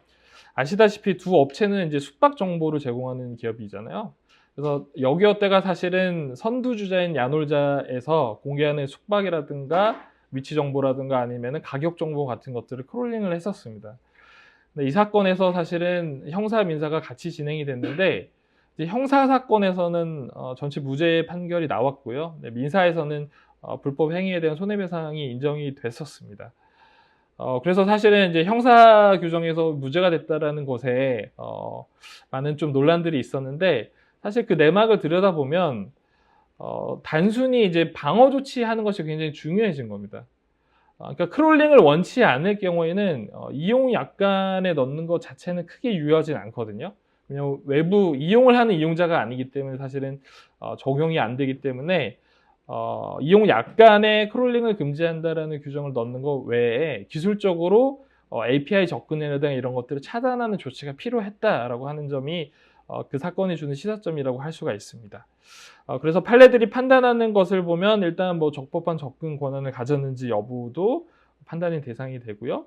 그 다음에 이제 침해한 것이 뭐 한정 제공 데이터에 해당이 되는지 데이터베이스인지 대상에 따라서 보호 법익이 다르기 때문에 주장할 수 있는 것이 달라질 거고요. 특히나 이제 다른 재산적 가치에 대해서는 특별히 면책을 두고 있지는 않지만 만약에 그 침범한 대상 자체가 저작물에 해당되는 경우에는 저작권법은 면책 규정을 두고 있기 때문에 여기에 해당되는지 여부가 따로 다뤄지게 됩니다. 그리고 특징적인 것은 단순히 일회성, 이회성의 어떤 접근 행위 자체가 불법성을 갖는 것은 아니고 반복적으로 함으로써 사실은 서버 장애라든가 어떤 사업활동 방해라든가 이런 운영상의 어려움을 초래했을 경우에 불법 행위로 평가될 가능성이 높다라고 볼 수가 있고요. 그 다음에는 이제 또 이 학습 데이터를 통해서 어떻게 활용을 했느냐, 이걸 직접적으로 판매용으로 사용을 했느냐, 직접적인 정보로서 사용을 했느냐, 아니면은 중간재로서 이걸 사용해서 다른 가치 있는 것들을 만들어냈느냐라고 하는 여부가 굉장히 중요하고, 야놀자 여기어때 사건에서도 크롤링 해간 정보가 일반적으로 공이 알 수 있는 정보라고 해서 사실은 무죄 판결을 나는데 그 요소가 중요하게 작용을 했었습니다. 그래서 이제 웹 크롤링 이슈를 논의를 할 때 로봇 배제 표준, 로봇 텍스트 부분하고 이용 약관, 그리고 기술적 보호 조치라고 하는 웹상의 이제 정보들을 보호하고 싶은 서비스 운영자, 웹 서비스 운영자 입장에서는 이와 같은 조치들을 하는데, 판례 해석은 로봇 배제 표준 같은 경우는 과실상계 참작 사유로서 고려를 하고 있기 때문에 이 자체가 절대적인 규범으로서 영향을 갖지는 않습니다. 이게 이제 구글의 어떤 권고적 성격을 갖는 자율 규범의 성격이기 때문에 그렇고요. 그다음에 이용 약관 같은 경우에는 여기어때 사건에서 보시면 실제로 이용자에게만 적용이 되지 제3자가 이제 망에 침입을 한 행위 자체는 이용 약관을 규율할 수 없다라는 점을 명시를 하고 있다라고 보실 수가 있고요. 실제로 이 약관 침해에 대해서 곧바로 불법 행위로 인정이 되는 것은 아니기 때문에 여러 가지 사법상 논란이 있을 수가 있습니다. 그리고 기술적 보호 조치에 대해서는 저작권법에서 명확하게 이제 침해 행위에 대해서 형사처벌 규정까지 두고 있기 때문에 가장 강력한 조치로서 필요한 부분이라고 할 수가 있을 것 같습니다. 네, 다음에 이제 공정이용과 관련된 이슈인데요. 공정이용은 지금 사실 보통 이제 학습 단계에서만 많이 논의를 하는데 크게 이제 두 가지로 생각을 해볼 수가 있습니다. 학습 과정에서 앞서 말씀드린 것처럼 웹상에 공개된 정보들을 수집을 하다 보면 그 안에는 이제 개인 정보가 있을 수도 있고요. 그 다음에 저작물인 경우도 있을 수 있기 때문에 저작물을 대상으로 일일이 크롤러가 수집을 하는 단계에서 저작물인지 아닌지 여부를 판단할 수가 없고, 그리고 설사 저작물인 걸 안다고 해도 그걸 선별해가지고 개개인에게 이용 허락을 받는 것도 사실은 현실적으로 불가능합니다. 이제 그렇기 때문에 이것은 면책을 부여를 해야 되는 것이 아니냐라고 하는 이슈들이 나온다라고 볼 수가 있고요. 그래서 앞서 학습 과정은 인풋 단계에서 논의라고 볼 수 있다라고 한다면 아웃풋 단계에서는 생성물이 나왔을 때 그 생성물이 다른 침해 저작물을 침해했는가라는 부분들이 다뤄지는데 여기에 대해서도 면책을 부여할 수 있느냐 여부가 다뤄지고 있다라고 볼 수가 있습니다. 그래서 이 아웃풋 단계에서의 사실은 논의는 사안마다 너무 다를 수 있기 때문에 그 부분은 사법상의 해석들을 좀 지켜봐야 되는 상황이라고 볼 수가 있을 것 같습니다. 그래서 우리나라는 이 면책과 관련해서 뭐 여러 가지 면책 규정을 두고 있지만 인공지능 사례에 적용할 수 있는 것은 일반 조항으로서 이제 공정이용 조항이 적용이 될 텐데요. 35조 5에 보시면 저작물의 통상적인 이용 방법과 충돌하지 아니하고 저작자의 정당한 이익을 부당하게 해치지 아니하는 경우에 저작물을 이용할 수 있도록 해서 공정이용 규정을 두고 있습니다. 이 규정의 문구를 보시면 굉장히 모호하게 되어 있습니다. 그래서 이 사안별로 판단을 해봐야 되는데 이 규정은 사실 2011년에 한미 FTA 통해 가지고 국내에 도입이 된 규정이거든요. 그런데 미국은 공정이용 법리를 아주 오래전부터 굉장히 적극적으로 활용을 해서 해석 법리로서 활용을 하고 있습니다. 여러 가지 측면에서 공정이용을 허용을 하고 있는데요. 뭐 혁신 산업에서 이런 인공지능이나 빅데이터 분석 측면에서 허용도 하고 있고요. 그다음에 표현의 자유 측면에서 그 차용 미술 같은 경우들이 있잖아요. 누군가의 작품을 토대로 가공을 해서 재가공해서 나의 스타일로 소화해냈을 때 이런 차용 미술들도 사실은 공정이용 관점에서 허용이 됩니다. 그리고 또 공정이용을 좀 세부적으로 쪼개봤을 때는 이 중간적 이용, 그러니까 직접적으로 상대방의 창작물을 가지고서는 내 것을 만들기 위한 것이 아니라 이것을 인공지능 학습 목적처럼 중간적 목적으로서 사용하는 경우들, 혹은 이것을 기술적으로 구현하기 위해서 사용하는 경우들을 이제 비폐연적 이용이라고 해서 기본적으로 저작권법이 보호하려고 하는 것은 앞서도 이제 표현적인 사항들에 대해서만 보호한다고 했잖아요. 그래서 이렇게 비표현적으로 이용하는 부분에 대해서는 넓게 허용을 하면서 그동안의 공정이용 법리들을 사용을 해왔습니다. 그런데 우리는 이제 2011년도에 법이 만들어진 이후로 공정이용에 대한 하급식 판례들이 몇 건 있었는데 공정이용의 해석 기준을 구체적으로 제시한 사례는 없습니다. 그리고 우리는 조금 더 상업적 이용에 대한 가능성을, 그러니까 상업적 이용에 해당이 되면 공정이용을 굉장히 낮게 인정하는 그런 성향들을 좀 보이고 있어서 사실 국내에서는 이 인공지능 문제가 만약에 재판상 다뤄진다라고 했을 때 공정이용에 해당될지 여부가 불확실한 상황이라고 볼 수가 있고, 그나마도 구체적인 해석 기준도 없어서 상당히 논란이 많이 될 수가 있습니다. 이제 그렇기 때문에 우리는 이제 TDM 규정이라고 하는 텍스트 데이터 마이닝에 대한 면책 규정이거든요. 그러니까 텍스트 데이터를 마이닝하는 과정에서 정보 해석이나 분석을 위한 목적의 사용의 경우에 있어서는 별도로 면책을 부여하자라는 규정이고요. 이거는 우리나라에서만 사실은 논의가 되는 것이 아니라 이미 다른 많은 국가들, 일본이라든가 EU, 그리고 영국, 독일 등에서 TDM 규정들을 가지고 있습니다. 그래서 우리도 공정이용 규정이 있지만 이 산업 활성화 측면에서 별도의 TDM 규정이 필요하지 않냐라는 것이 국회 법안에 이제 발의가 돼서 논의를 하고 있습니다. 근데 이번 회기에 들어서는 아직까지 이제 법안이 올라오지는 않고 있는 상황이라고 볼 수가 있습니다. 그래서 이러한 취지에서 전 세계적으로 많은 논의들이 있었습니다. 그래서 뭐 집중관리제도라든가 보상의 제도를 마련을 해서 일정 부분 권리자의 권리를 제한을 하자라고 하는 대안도 제기가 됐었고요. 그리고 뭐 해외 많은 학계에서 휴먼 리딩과 로보틱 리딩을 구별하자라는 의견 아니면 테크놀로지컬 페어 유즈를 별도의 개념으로 만들어 나가자라는 부분도 있었고, 구글 이제 스캐닝 사건에서 보시면 도서관에 있는 도서 자료들을 구글이 다 스캐닝을 했습니다. 이 사건에서 이제 공정이용 여부가 문제가 됐는데 법원이 공정이용으로 판단을 했습니다. 굉장히 전향적이죠. 그래서 산업적 이용이고 영리적 목적이 직접적이지 않다라고 해서 공정이용에 해당된다고 봤고, 이것을 이제 비전시적 이용이라고 해석을 하는 견해도 있습니다. 그래서 이런 논의들이 제기가 되고 있고요. 우리나라의 이제 공정이용 규정에서 제시하고 있는 요건들은 다음과 같이 4가지 사항들입니다. 그래서 가장 사실 중요한 것은 저작물 이용의 목적 및 성격이긴 한데요. 인공지능과 관련해서는 제가 볼 때는 이 4가지 요소가 다 중요해진 것 같습니다. 그래서 각각의 요건들을 한번 살펴보면 일단 첫 번째는 저작물 이용의 목적 및 성격인데 보통 이제 변형적 이용이라는 용어를 이제 미국에서 고안을 하고 있고요. 그래서 변형해서 사용하는지 여부에 따라서 이 목적이나 성격이 정당한지 여부가 판단이 되고 또 영업상 이익과 관련해서는 비교 형량을 하게 됩니다.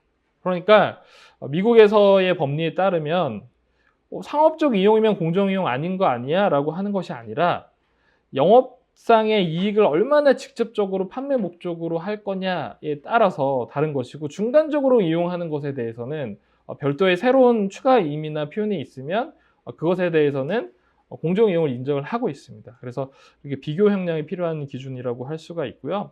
그래서 판례가 이제 거의 공통적으로 얘기를 하고 있는데 생산적 이용이어야 하고 그러니까 이제 표현적 이용이 아니라는 것이죠. 그리고 새로운 표현이나 의미 메시지가 추가가 되어야 된다라는 것이 일반적인 해석 기준이고요.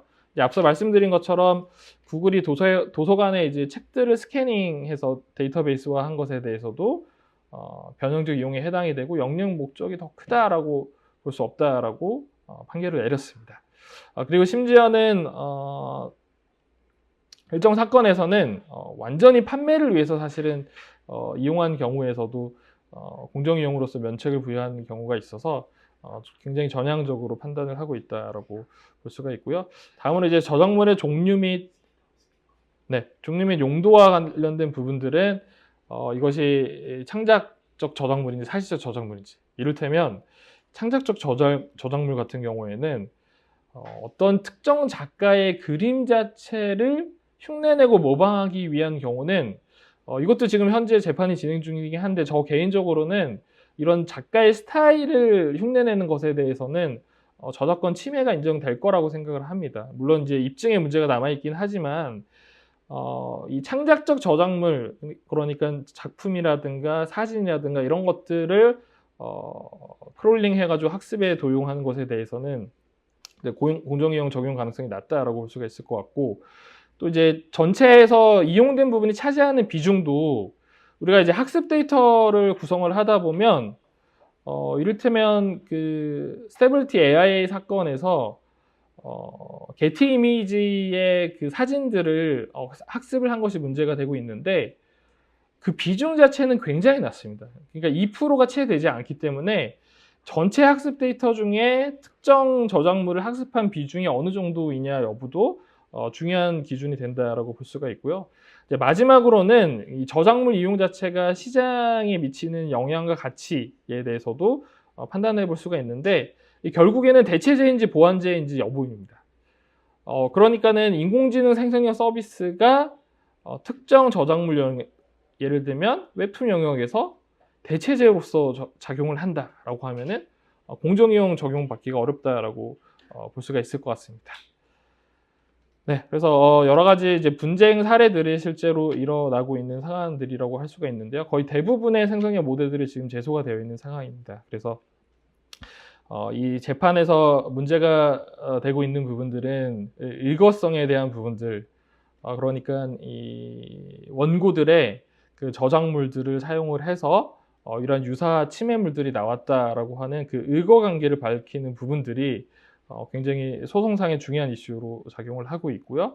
또 그에 따라 침해가 인정된다고 하더라도 이제 공정이용에 해당되는지 여부가 같이 다뤄지고 있다라고 보시면 될 것 같습니다. 그래서 실제 재판 내에서는 저작물뿐만 아니라 상표 침해, 그래서 이제 이미지 로고 같은 것들이 도출된 부분들에 대한 것까지도 같이 침해가 논의가 되고 있습니다. 최근에 재판 판결례가 나온 것은 사실 중국 사례 말고는 없는데요. 지금 몇 가지 이제 미국에서 진행되고 있는 소송들 중에 이 본안 판단 전 기각 결정이 난 것들을 보면 결국에는 입증 자료, 개연성 자체가 부족하다라고 하는 부분들을 통해서 추가 자료 제출 명령들이 내려진 부분들이 있고 명확한 것은 일거성 입증이 되게 되면 침해 인정 여부에 대해서 다툴 수 있다라는 취지를 보이고 있어서 추후에 판례를 지켜봐야 되는 상황입니다. 중국 같은 경우에는 지금 굉장히 전향적인 판결들이 많이 나오고 있습니다. 그런데 이게 완전히 우리 기존의 논리와는 별개의 법리이냐라고 하면 또 그렇지도 않습니다. 어떻게 보면 우리에게 주는 시사점이 있다라고 생각이 드는데요. 조금 다소 시간이 지난 판례이긴 한데 텐센트 AI 드림라이터가 작성한 기사를 이제 다른 플랫폼에서 이제 퍼간 겁니다. 이용 허락 없이. 그래서 그 사건에서 이제 문제가 된 것이 AI 드림라이터가 작성한 기사가 저작물성을 갖느냐라는 여부였고 중국의 판례에서는 법인의 저작물로 인정을 했습니다.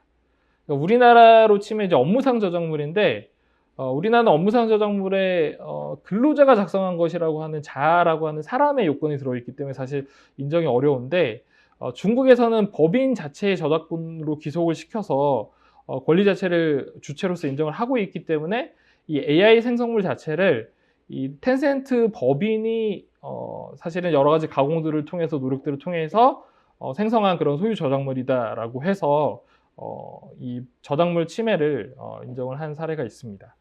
그리고 기타 다른 사례에서는 원칙적으로는 AI 글 자체가 이제 작품이 되지 않기 때문에 저작권이 아닌 투자 권익, 우리로 치면 이제 부정경쟁방지법 침해로 인정이 된 사례가 있었고요. 그다음에 최근에는 이 리우 판결이라는 것인데 생성형 이미지를 일반인이 SNS를 통해 가지고 공개를 했었습니다. 그런데 그 공개한 것을 누군가가 퍼왔거든요. 근데 이 사건에서 저작물성이 인정이 됐습니다. 왜냐하면 이 이미지를 만드는 데 있어서 투여된 노력들이라든가 그 명령 프롬프트라는 것들을 상당 부분 가공을 통해 가지고 했기 때문에 그 가공 노력에 대한 것은 인정해야 된다라는 취지를 보인 것인데 이게 미국 저작권 등록청하고 우리나라 등록권청에서 인간이 가공 편집한 그 가공 편집에 대한 부분들에 대해서는 저작권을 인정한다라고 결론을 내리고 있는 상황이기 때문에 실제로 생성형 이미지라고 해서 우리가 그 이용 허락 조치 없이 퍼갔을 때는 이런 분쟁에 휩싸일 수 있다라는 점도 유의가 필요한 부분이라고 할 수가 있습니다. 네, 그리고 이제 공정이용과 관련해서 최근에 연방대법원의 판결이 있었는데 이 판결이 주목받는 이유는 기존의 이 차용미술 관점에서 공정이용을 넓게 인정을 했었는데 이 사건에서 이제 그림에 보시는 것처럼 좌측의 사진을 앤디 워홀이 우측의 이제 그림으로 예술 작품으로 승화를 한 것인데 이 두 저작물 그 창작물을 봤을 때 이것이 변형적 이용이 아니라고 봤습니다. 그래서 새로운 의미나 스타일이 부여되지 않았다라고 판단을 했고 그리고 이 작품의 목적 자체도 잡지 기사용이라고 하는 형태로 동일했기 때문에 공정이용이 부정된 사례라고 볼 수가 있을 것 같습니다. 네, 그리고 이제 유튜브 상에서 사실은 음성 생성에 대한 AI 커버곡이 굉장히 논란이 됐었습니다. 이 AI 커버곡 자체가 하도 많이 올라와 있다 보니까 유튜브 측에서도 작년 이제 말부터 해서 관리 조치를 하겠다라고 해서 지금 침해 가이드 자체를 공개를 했고 그래서 일부 게재 중단 조치라든가 이런 것들이 내려지고 있는 상황이라고 볼 수가 있는데요. AI 커버곡은 기존의 논의하고 또 다르게 생각해 볼 부분은 음성을 복제하는 것이기 때문에 우리나라에서 이제 그 음성 자체는 저작물성이 없습니다. 이제 미국 같은 경우는 퍼블리시티권을 원용을 하고 있기 때문에 음성이라든가 성명 이런 것들이 그 자체로서 저작물의 대상이 되는데 우리는 음성 자체는 저작물성이 인정이 안 되고 이제 다만 부정경쟁방지법에서 이제 신설을 했습니다. 그렇기 때문에 이 음성을 사용했을 때 부정한 경쟁 행위를 위한 경우에 한해서 부정경쟁방지법상의 이 퍼블리시티권이라고 하는데 그 부분이 이제 침해가 이루어질 수 있고요. 다만 그 민법에서도 이 성명이라든가 초상 음성에 관한 인격 표지를 대상으로 한 영리권에 대한 개정안이 발의가 됐었지만 이 부분은 진행이 되지 않고 있는 부분입니다. 그래서 별도의 이제 민사상의 어떤 불법 행위로서 다뤄질 필요가 있기 때문에 그러한 경우는 이제 그 망자의 음성을 사용했을 때 어떻게 되느냐. 라는 여부 등과 관련돼서도 이 상속성의 문제가 되거든요. 그래서 이런 부분에 다른 논의 지점을 가지고 있다라고 보실 수가 있을 것 같습니다. 네, 다음으로는 이제 TDM 면책 규정이 국내에서도 이제 많은 논의가 됐었는데, 앞서 설명드린 것처럼 이제 영국의 경우도 보시면 저작권법에 사실은 입법이 되어 있는 상황이라고 볼 수가 있거든요. 다만 영국 같은 경우는 아주 오래전에 사실은 입법을 했기 때문에 조금 되게 제한적인 공정 이용을 인정을 하고 있습니다. 그래서 비상업적 연구 목적의 경우에만 해당이 되고, 이제 다만 산업 목적으로 알고리즘 생성을 하는 것처럼 직접적인 그 판매나 서비스 목적이 아닌 경우에는 일정 부분 허용을 하는 것으로 해석을 내리고 있습니다. 그렇기 때문에 최소한도로 알고리즘을 만들어 나가는 제작 단계에서의 공정이용은 인정된다라고 볼 수가 있고, 다만 출처 명시에 대한 요건을 요구를 하고 있는 것을 확인을 할 수가 있습니다. 영국에서도 사실 지금 소송하고 있는 스테빌리티 AI도 영국 스타트업이거든요. 그래서 영국에서도 인공지능이 굉장히 발전되어 있는 국가이기 때문에 좀 공정이용 넓히자라는 논의가 있었고, 정부가 이제 발표를 했다가 또 창작자들의 반대로 인해서 사실은 무마된 사례가 있었다라고 볼 수가 있습니다. 다음으로 이제 우리나라가 이제 많이 참고하는 입법례가 일본의 저작권법인데요. 일본은 이제 2차례 개정을 통해서 전 세계적으로 가장 강력한 그런 TDM 면책 규정을 두고 있습니다. 그래서 굉장히 넓은 범주에서 면책을 부여를 하고 있고요. 그래서 정보 해석을 위한 경우에 기본적으로 번안이라든가 2차적 저작물에 대한 기록까지도 허용을 하고 있고, 그 다음에 그 저작물을 가져가서 사용하는 그 아웃풋 단계에서 이용 측면에서도 저작물의 표현의 사상이나 감정의 향수를 목적으로 하지 않는 경우에는 원칙적으로 허용을 하고 있습니다. 이게 앞서 말씀드렸던 비표현적 이용에 대해서는 전면적으로 허용을 하고 있는 것이라고 볼 수가 있습니다. EU 같은 경우에도 DSM 저작권 지침 디렉티브인데요. 여기에서도 이제 텍스트 TDM을 정의 규정까지 두고 있고, 과학적 연구 목적의 TDM하고 그 다음에 일반적인 예외적 사항으로서의 TDM 규정들을 별도로 두고 있어서 연구 측면 그리고 연구 외적으로 상업적으로 사용하는 데 있어서의 별도의 기준들을 따로 마련을 하고 있습니다. 네, 우리나라 같은 경우에는 지난 회기 때 한 4개, 5개 정도의 법안에 올라와서 논의를 했지만 결국 폐기가 됐고, 이번 회기 때는 사실은 새로운 법안이 올라오지는 않은 상황입니다. 그래서 우리는 조금 일본의 좀 입법 모델을 참고로 해서 면책 규정들을 두고 있고요. 그래서 이 법안에 보시면 여기서도 이제 감정을 향유하지 않는, 즉 이제 비표현적 이용에 대해서는 복제 전송에 대해서, 다만 이제 복제 전송이 한정되는 측면들이 있죠. 그래서 복제 전송에 대해서 허용을 해주는 면책 규정을 두고 있고, 몇 개 법안에서는 이제 2차 저작물 작성까지도 고려를 하고 있습니다.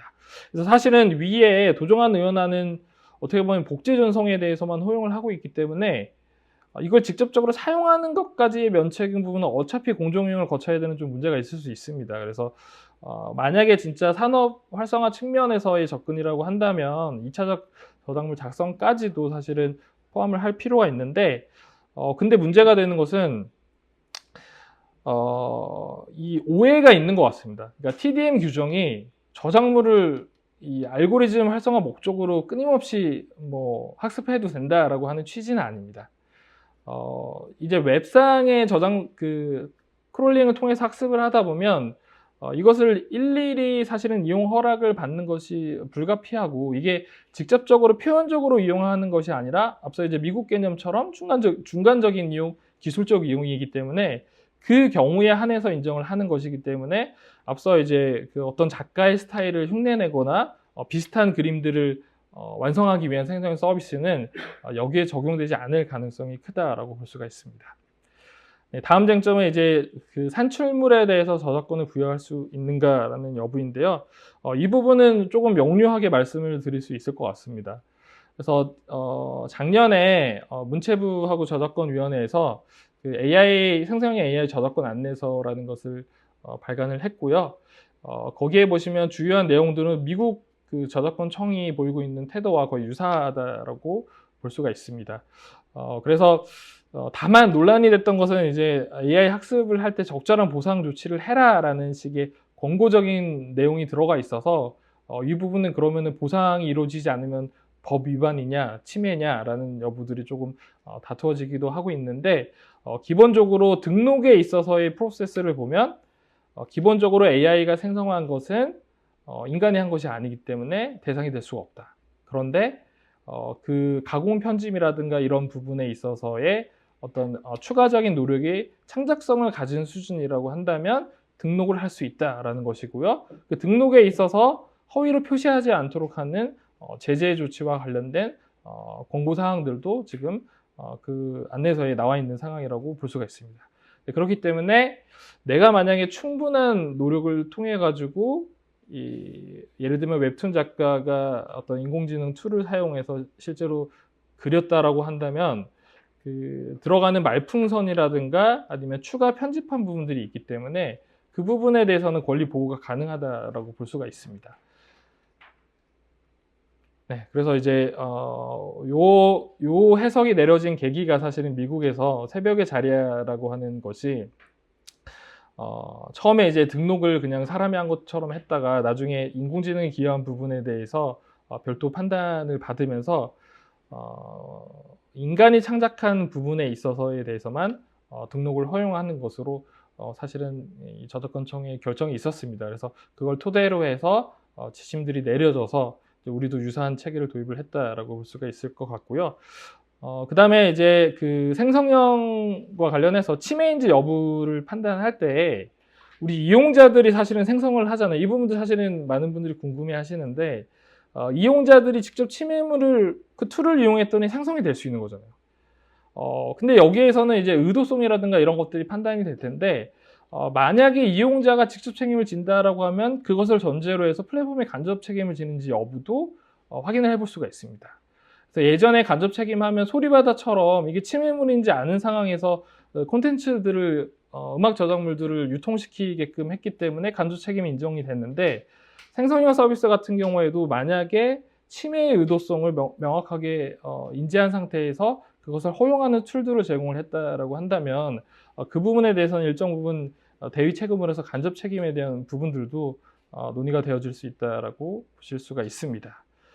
그래서 이제 이 사례들이 보면 여러 가지 지금 이미지 영역에서는 굉장히 인공지능 툴들이 많이 사용이 되고 있는 것을 볼 수가 있고요. 또 이제 언론의 그 뉴스 데이터와 관련해서 네이버가 또 문제가 된 사례가 있었습니다. 그래서 플랫폼 이용 약관을 통해서 기존의 네이버는 인공지능 학습에 사실은 블로그라든가 언론 기사들을 사용을 하고 있었습니다. 이제 그 내용들이 이용 약관에 들어 있었고요. 그런데 이제 약관을 수정을 하면서 언론사의 협의 없이 사실은 수정을 했는데 추가적으로 외부의 제3자들은 사용을 못하도록 한 겁니다. 학습 목적으로. 그래서 사실 네이버만 이제 언론사의 그 자료들을 학습 목적으로 사용하겠다라고 취지를 보이다 보니까 이제 언론사에서 많은 반대가 있었고 이 부분에 대해서 사실은 약관 개정을 취소하는 그런 사례가 있었고요. 그래서 이 니수 콘텐츠와 관련된 이슈들이 전 세계적으로 지금 단계에서는 지금 보상이 거의 이루어지고 있는 상태라고 볼 수가 있습니다. 다만 그 보상에 대한 의미를 좀 잘 해석할 필요가 있는 것이요. 인공지능 생성형 기업이 언론사와 뉴욕타임즈가 이제 애플하고 오픈 AI하고도 굉장히 큰 규모의 보상 계약을 체결을 하고 있는데 이거는 학습 과정에서만 사용하겠다라는 것이 아니라 나중에 그 뉴욕타임즈의 기사 자체를 오픈 AI에서 보여주는 거. 그러니까 이용의 단계까지, 아웃풋의 단계까지도 사실은 권리 협상이, 권리 처리가 이루어지고 있는 것이기 때문에 그런 측면에서 이해를 해주시면 될 것 같고요. 그다음에 EU AI 액트 같은 경우에는 뭐 여러 가지 규제를 두고 있지만 저작권법 관점에서 보면 앞으로 이제 투명성 의무, 학습 자료들을 공개해야 되기 때문에 어떤 저작물들을 포함하고 있는지 여부를 아주 간략하게나마 공개를 하게 되기 때문에 나중에 이제 의거성 입증의 측면에서도 좀 논의가 달라질 수 있다라는 점을 핵심적으로 말씀을 드리겠습니다. 네, 그래서 이제 시간이 마무리되는 것 같고요. 그래서 마지막으로 대응 과제, 현재에 있어서의 대응 과제에 대해서 간단히 말씀을 드리면 TDM 규정이 사실은 약간의 오해를 불러오기도 하지만 산업계 관점에서는 실제로 이용을 하고 있고 이것이 굉장히 어떻게 보면 예전보다는 중요성이 덜해졌다라고 하지만 기초적인 기술 기반을 제공하는 측면이기 때문에 이러한 부분의 입법도 좀 조속히 논의를 할 필요가 있다라고 생각이 들고요. 그리고 공정이용 법리 같은 경우에도 우리가 법원의 판결만 기대하기에는 아직까지 법리가 체계적으로 형성되어 있지는 않기 때문에 그런 부분들을 해석을 구체화하는 작업들도 필요할 것 같고요. 특히나 이제 저작물 침해에 있어서의 침해의 판단 여부는 사실은 사람이 다 일일이 하긴 어려운 측면들이 있기 때문에 여러 가지 침해 판단에 대한 그 시스템 개발을 하는 부분들도 제도적으로 함께 이루어져야 될 필요가 있다라는 말씀을 드리겠습니다. 그럼 제 발표는 여기서 마치도록 하겠습니다. 감사합니다. 예, 지금까지 정원준 박사님 발표 잘 들었습니다. 시간이 지금 한 15분 정도 남았는데요. 송도영 변호사님께서 토론 한 5분 정도 부탁드리고, 그 다음에 지금 채팅창에 질문이 하나 올라와 있거든요. 그래서 그 부분까지 반영해서 우리 박사님 답변 듣고 자리 마무리하도록 하겠습니다. 그러면 송 변호사님 토론 부탁드립니다.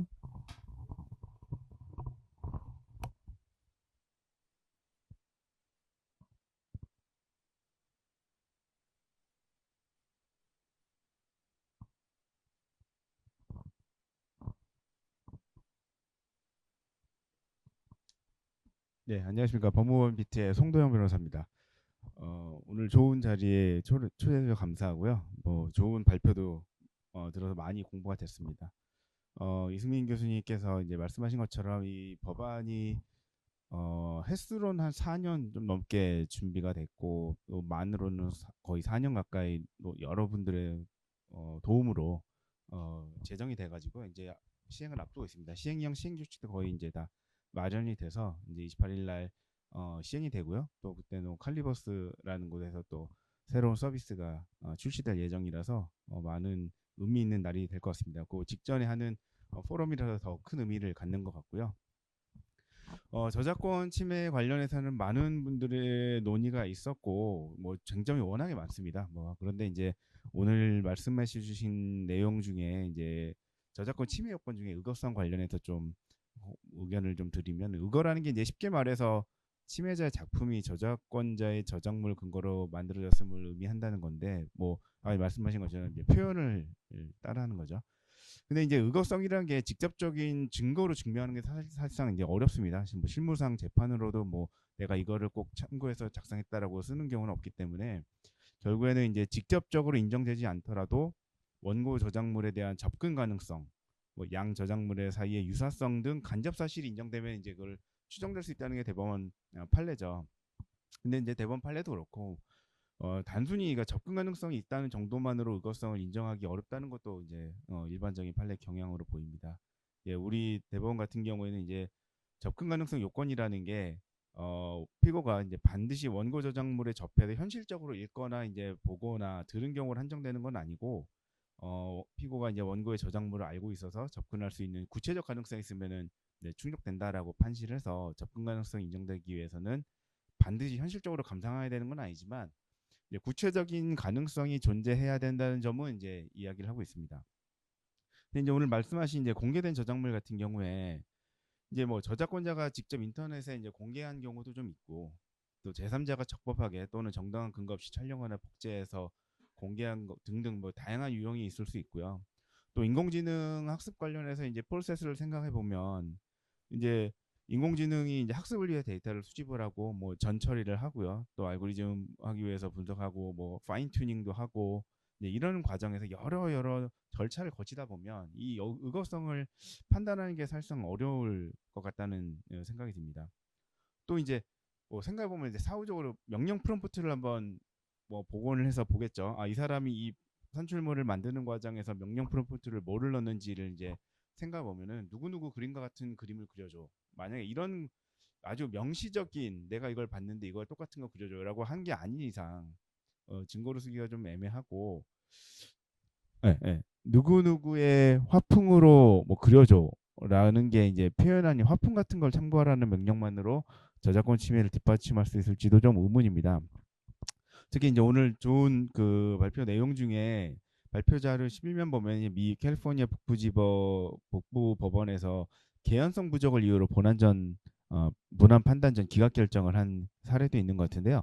이 발표자께서는 이런 판례들이 이제 앞으로 우리나라에 어떤 시사점을 준다고 생각하시는지 좀 궁금합니다. 어쨌든 최근에 있었던 판례기도 하니까요. 그다음에 두 번째 질의는 이제 발표 내용에도 잠깐 얘기가 있는데 공정이용 판단하는 데 있어서 이 학습을 위한 목적이랑 향후 유료 서비스 또는 알고리즘 납품이라든지 제공을 위해서 알고리즘 학습하려는 목적은 다른 거 아닐까? 이게 순수한 의미의 학습 목적 개인적으로 쓰는 게 아니고 향후 유료 서비스를 목적으로 하기 위해서 알고리즘을 위해서 학습하는 목적. 그러니까 맨 끝에 있는 학습이라는 목적에 방점을 두는 게 아니고 앞에 있는 그 목적을 중심에서 해야 되는 것이 아닐까. 또 그렇다고 이게 또 구분하는 것도 쉽지도 않을 것 같은데요. 이 부분에 대한 발제자의 이제 생각이 좀 궁금합니다. 유튜브에서 추가 질의도 있고 하니까 제 제 의견이나 코멘트 여기까지 하고요. 발제자의 이제 의견을 듣도록 하겠습니다. 감사합니다. 예, 송 변호사님, 감사드립니다. 지금 그 송 변호사님께서 질문해 주셨고 지금 채팅창에 있는 질문은 인공지능을 활용한 그 아웃풋의 저작권에 관한 질문이신 것 같습니다. 그래서 지금 아바타가 실시간 하는 경우, 다중언어로 무언가를 생성한 경우 이런 얘기이신 것 같고 인공지능 노래라고 하셨는데 노래를 만들어서 부르는 아바타. 그래서 약간 질의가 조금 그 앞뒤로 포괄적인 부분이 있는 것 같은데 그건 우리께서 적절히 답변해 주실 수 있을 것 같고요. 그래서 그 송 변호사님 거 2개, 지금 올라온 거 하나 이렇게 해서 3가지 사항에 대해서 정 박사님 의견을 청해 듣겠습니다. 네, 굉장히 그 골고루 질문을 주신 것 같습니다. 그래서 굉장히 좋은 질문들이 이루어진 것 같다라는 생각이 들고요. 네, 감사드립니다. 먼저 이제 토론자이신 송도영 변호사님이 말씀 주신 2가지 질의에 대해서 답을 드려보도록 하겠습니다. 이 미국에서 소송이 지금 제가 정리하다가 포기를 했는데 한 11건 정도 이제 거의 진행이 되고 있습니다. 그래서 좀 개별 건들이 이제 계속 올라오고 있는 상황들인데 지금 기각 결정이 난 판결 같은 경우에는 사실은 개인 창작자들이 3명이 모여가지고 침해 소송을 제기한 겁니다. 그리고 사실은 법률 요건도 충족하지 못했어요. 미국에서는 사실 저작물 등록 자체가 권리의 성립 요건은 아니지만 소송상의 성립 요건으로 작용을 하기 때문에 등록을 우선 했어야 되는데 그 소송 당사자의 3명 중에 2명이 아마 등록이 안 돼 있었고 그러니까 아마도 그 소송 자료의 입증 자료 자체도 상당히 부족하지 않았을까라는 것이 추정이 되고요. 그래서 아마 또 이제 판단이 굉장히 일찍 나올 수 있었던 것이라고 생각을 합니다. 그래서 실제로 미국의 법원이 어떤 입장을 취할지는 게티 이미지 사건이라든가 뉴욕타임즈 사건처럼 사실 뉴욕타임즈 같은 경우 보상과 그 소송을 같이 하는 걸로 지금 되어 있기 때문에 일단은 그 사건들에서 어느 정도의 오픈AI가 입증을 해서 이 내용들을 정리하느냐에 따라서 굉장히 다를 것 같고요. 그래서 사실 이제 뭐 법학적 지식뿐만 아니라 기술적 측면의 이해도 굉장히 필요하기 때문에 그 입증에 있어서의 문제를 어떻게 해결할 수 있을까에 대해서는 저도 사실은 관심이 되고 주목하고 있는 부분인데 이제 다만 오히려 이 공정이용 규정이 예전에는 침해가 완전히 성립됐을 때 공정이용인지 여부를 제한 사유로서 판단을 하는데 이 인공지능 부분에서는 공정이용에서 제시하는 변형적 이용인지라든가 어느 정도 수준의 비중을 차지하는지 시장에 어떤 영향이 있는지 여부가 사실은 침해하고 굉장히 맞붙어서 판단이 된다고 생각을 합니다. 그래서 오히려 공정이용에서 제시하는 기준들이 침해를 판단하는데도 영향을 되게 강하게 미칠 거라는 생각이 드는 점이 있고요. 그다음에 이제 2번째 질문 주신 부분 목적성에 대해서 어떻게 구분할 수 있느냐라고 하는 부분들은 어느 정도는 재판 실무에서는 사실은 조금 구분이 되는 것 같기는 합니다. 그러니까 이게 알고리즘 자체를 그 학습을 해가서 곧바로 그걸 서비스화하는 경우들, 이런 경우들에는 이제 후자로 말씀하신 그런 유료 서비스와 관련된 것이고, 학습을 위한 목적 같은 경우에는 보통 이제 AI 서비스 제공할 때 학습 모델 DB하고 서비스 모델 DB를 이제 구분을 해가지고 서버를 운영하는 경우들이 있는데, 학습 모델 서버에 들어가 있는 것에 대해서는 학습 위한 목적에 해당이 된다라고 볼 수가 있지 않을까라고 생각이 됩니다. 그리고 이제 채팅방에서 질문 주신 부분에 대해서는 등록에 대해서는 이제 실무적으로 했는데 안 됐다라고 하셨고, 이제 저작 위의 방침은 기본적으로는 생성형 AI가 만든 것은 저작물의 대상은 되지 않는다. 사람이 한 것이 아니기 때문에. 다만 실제로 우리가 서비스 이용을 해보면 딱 버튼 혹은 명령 프롬프트 몇 개 입력을 하면은 자동적으로 생성되는 것들이 꽤 많거든요, 시중에는. 그러니까 이런 것들은 사실 대상이 되는 것이 아니고, 전문 창작가들이 AI 툴로서 사용하는 거 보면, 예전에 우리가 그 뭔가 음악 할 때 소프트웨어 사용하듯이 되게 자동화된 것이지만 나름의 자율성을 갖는 고도화된 것이지만 툴로서 사용한 것들이 있거든요. 그 경우에는 그 툴을 사용할 때 그 창작자가 어느 정도 명령 프롬프트를 가공을 하고 원하는 걸 할 때까지 만들어야 되고, 또 그것을 직접 사용하는 것이 아니라 거기에 무슨 가사를, 음악이면 가사를 붙이거나 아니면 웹툰이면은 말꼬리를 달거나 이런 추가적인 가공 작업이 필요하기 때문에 그 추가적인 가공 편집에 대한 부분들을 저작물성을 인정할 수 있다라는 겁니다. 그래서 이 부분은 등록 단계가 아니라 실제 소송에서 침해 소송이 있었을 때 어느 정도까지 저작물성이 인정이 돼서 그 부분의 침해가 인정될지는 이제 재판에 가봐야 사안에 따라 달라질 수 있다라는 부분이고요. 그래서 여러 가지 케이스들이 등장을 할 수 있을 것 같습니다. 네. 지금 그 질의 올리신 분께서 그 구체적인 내용을 좀 더 적어주셨어요. 그 지금 정 박사님 보이시죠? 네, 인공지능으로 노래하는 아바타를 만든 다음 노래를 별도로 만들어서 부르도록 한 내용인데, 이걸 다른 사람들이 퍼다가 쓰거나 할 때 저작권 주장을 할 수 있는지, 이 부분에 대해서 잠깐 코멘트 해주실 수 있을까요? 네, 이 부분은 사실 이제 일반적인 커버곡 같은 경우에도 보면 당연하게도 원곡자의 허락을 받게 되고, 이게 2차적 저작물로 되기 위해서는 원곡하고 다른 편집이라든가 이런 것들이, 곡 해석들이 들어가야 되거든요. 그래서 AI 커버곡도 마찬가지로 그 소스를 사용하는 데 있어서 곡이라든가 기존의 저작물로 보호되는 부분들을 만약에 학습용으로 가져와서 가공 편집을 해서 커버곡을 만드는 것이라면 그 곡에 대해서는 기존의 이제 저작물에 해당이 되기 때문에 당연히 이용 허락을 받아야 되고 침해 주장을 할 수가 있습니다. 이게 이제 유튜브 같은 경우에는 시스템적으로 콘텐츠 아이디 시스템이라는 걸 통해 가지고 가능하고요. 다만 이제 음성 같은 경우에는 AI 커버곡의 핵심은 사실은 음성이지 않습니까?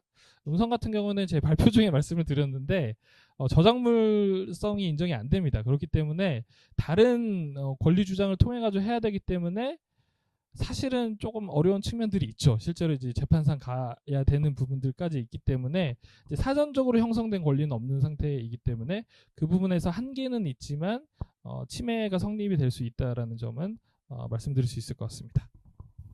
예, 감사드리고요. 좀 답변이 불충분한 측면도 있겠지만 저희 이제 시간이나 여러 가지 그 여건의 한계상 이 정도로 정리해야 될 것 같습니다.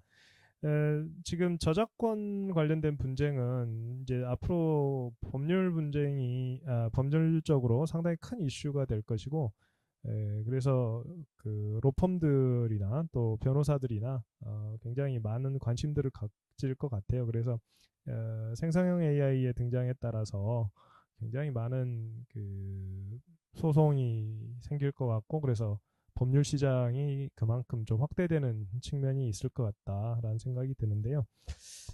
그러나 좀 재밌는 영역 같습니다. 단순히 저작권법, 지적재산권법의 공부뿐만이 아니라 기술에 대한 이해가 결합돼야 되는 것이어서 앞으로 로스쿨 학생들이 좀 더 이제 관심을 가져야 될 부분이 아닌가 싶긴 하고요.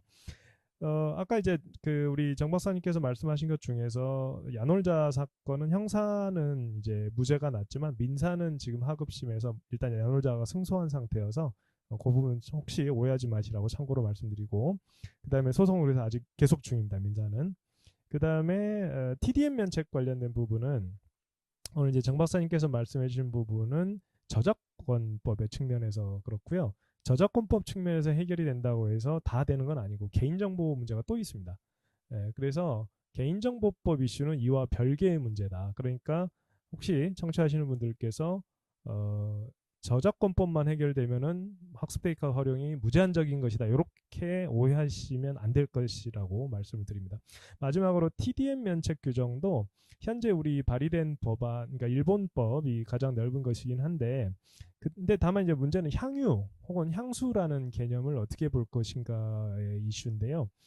여기에 대해서도 논란이 있습니다. 그러니까 현재와 같은 일본식의 TDM 면책 규정을 가지고 오더라도 생성형 AI는 정신이나 사상을 향유하는 것으로 볼 수도 있다라는 견해도 있어서 그 규정만 가지고는 TDM이 면책되지는 못할 거다라는 견해도 있어서 이 부분도 향후에 지켜봐야 될 부분이긴 합니다. 그러니까 원래 생성형 AI가 만들어지기 전에는 그 정도 TDM 면책 규정이면 충분했었는데 이제 생성형 AI가 생기면서 이게 향유, 비표현 이 부분에 대해서 또 추가적인 논란이 지금 발생하는 부분이 있다 이렇게 말씀을 드리고요. 그래서 그런 부분들에 대해서 입법을 하면서 좀 더 정교한 세팅이 필요한 부분이 있습니다. 그래서 이 부분은 뭐 제가 전문가는 아니어서 다만 이런 이슈가 있다만 말씀을 추가로 드립니다.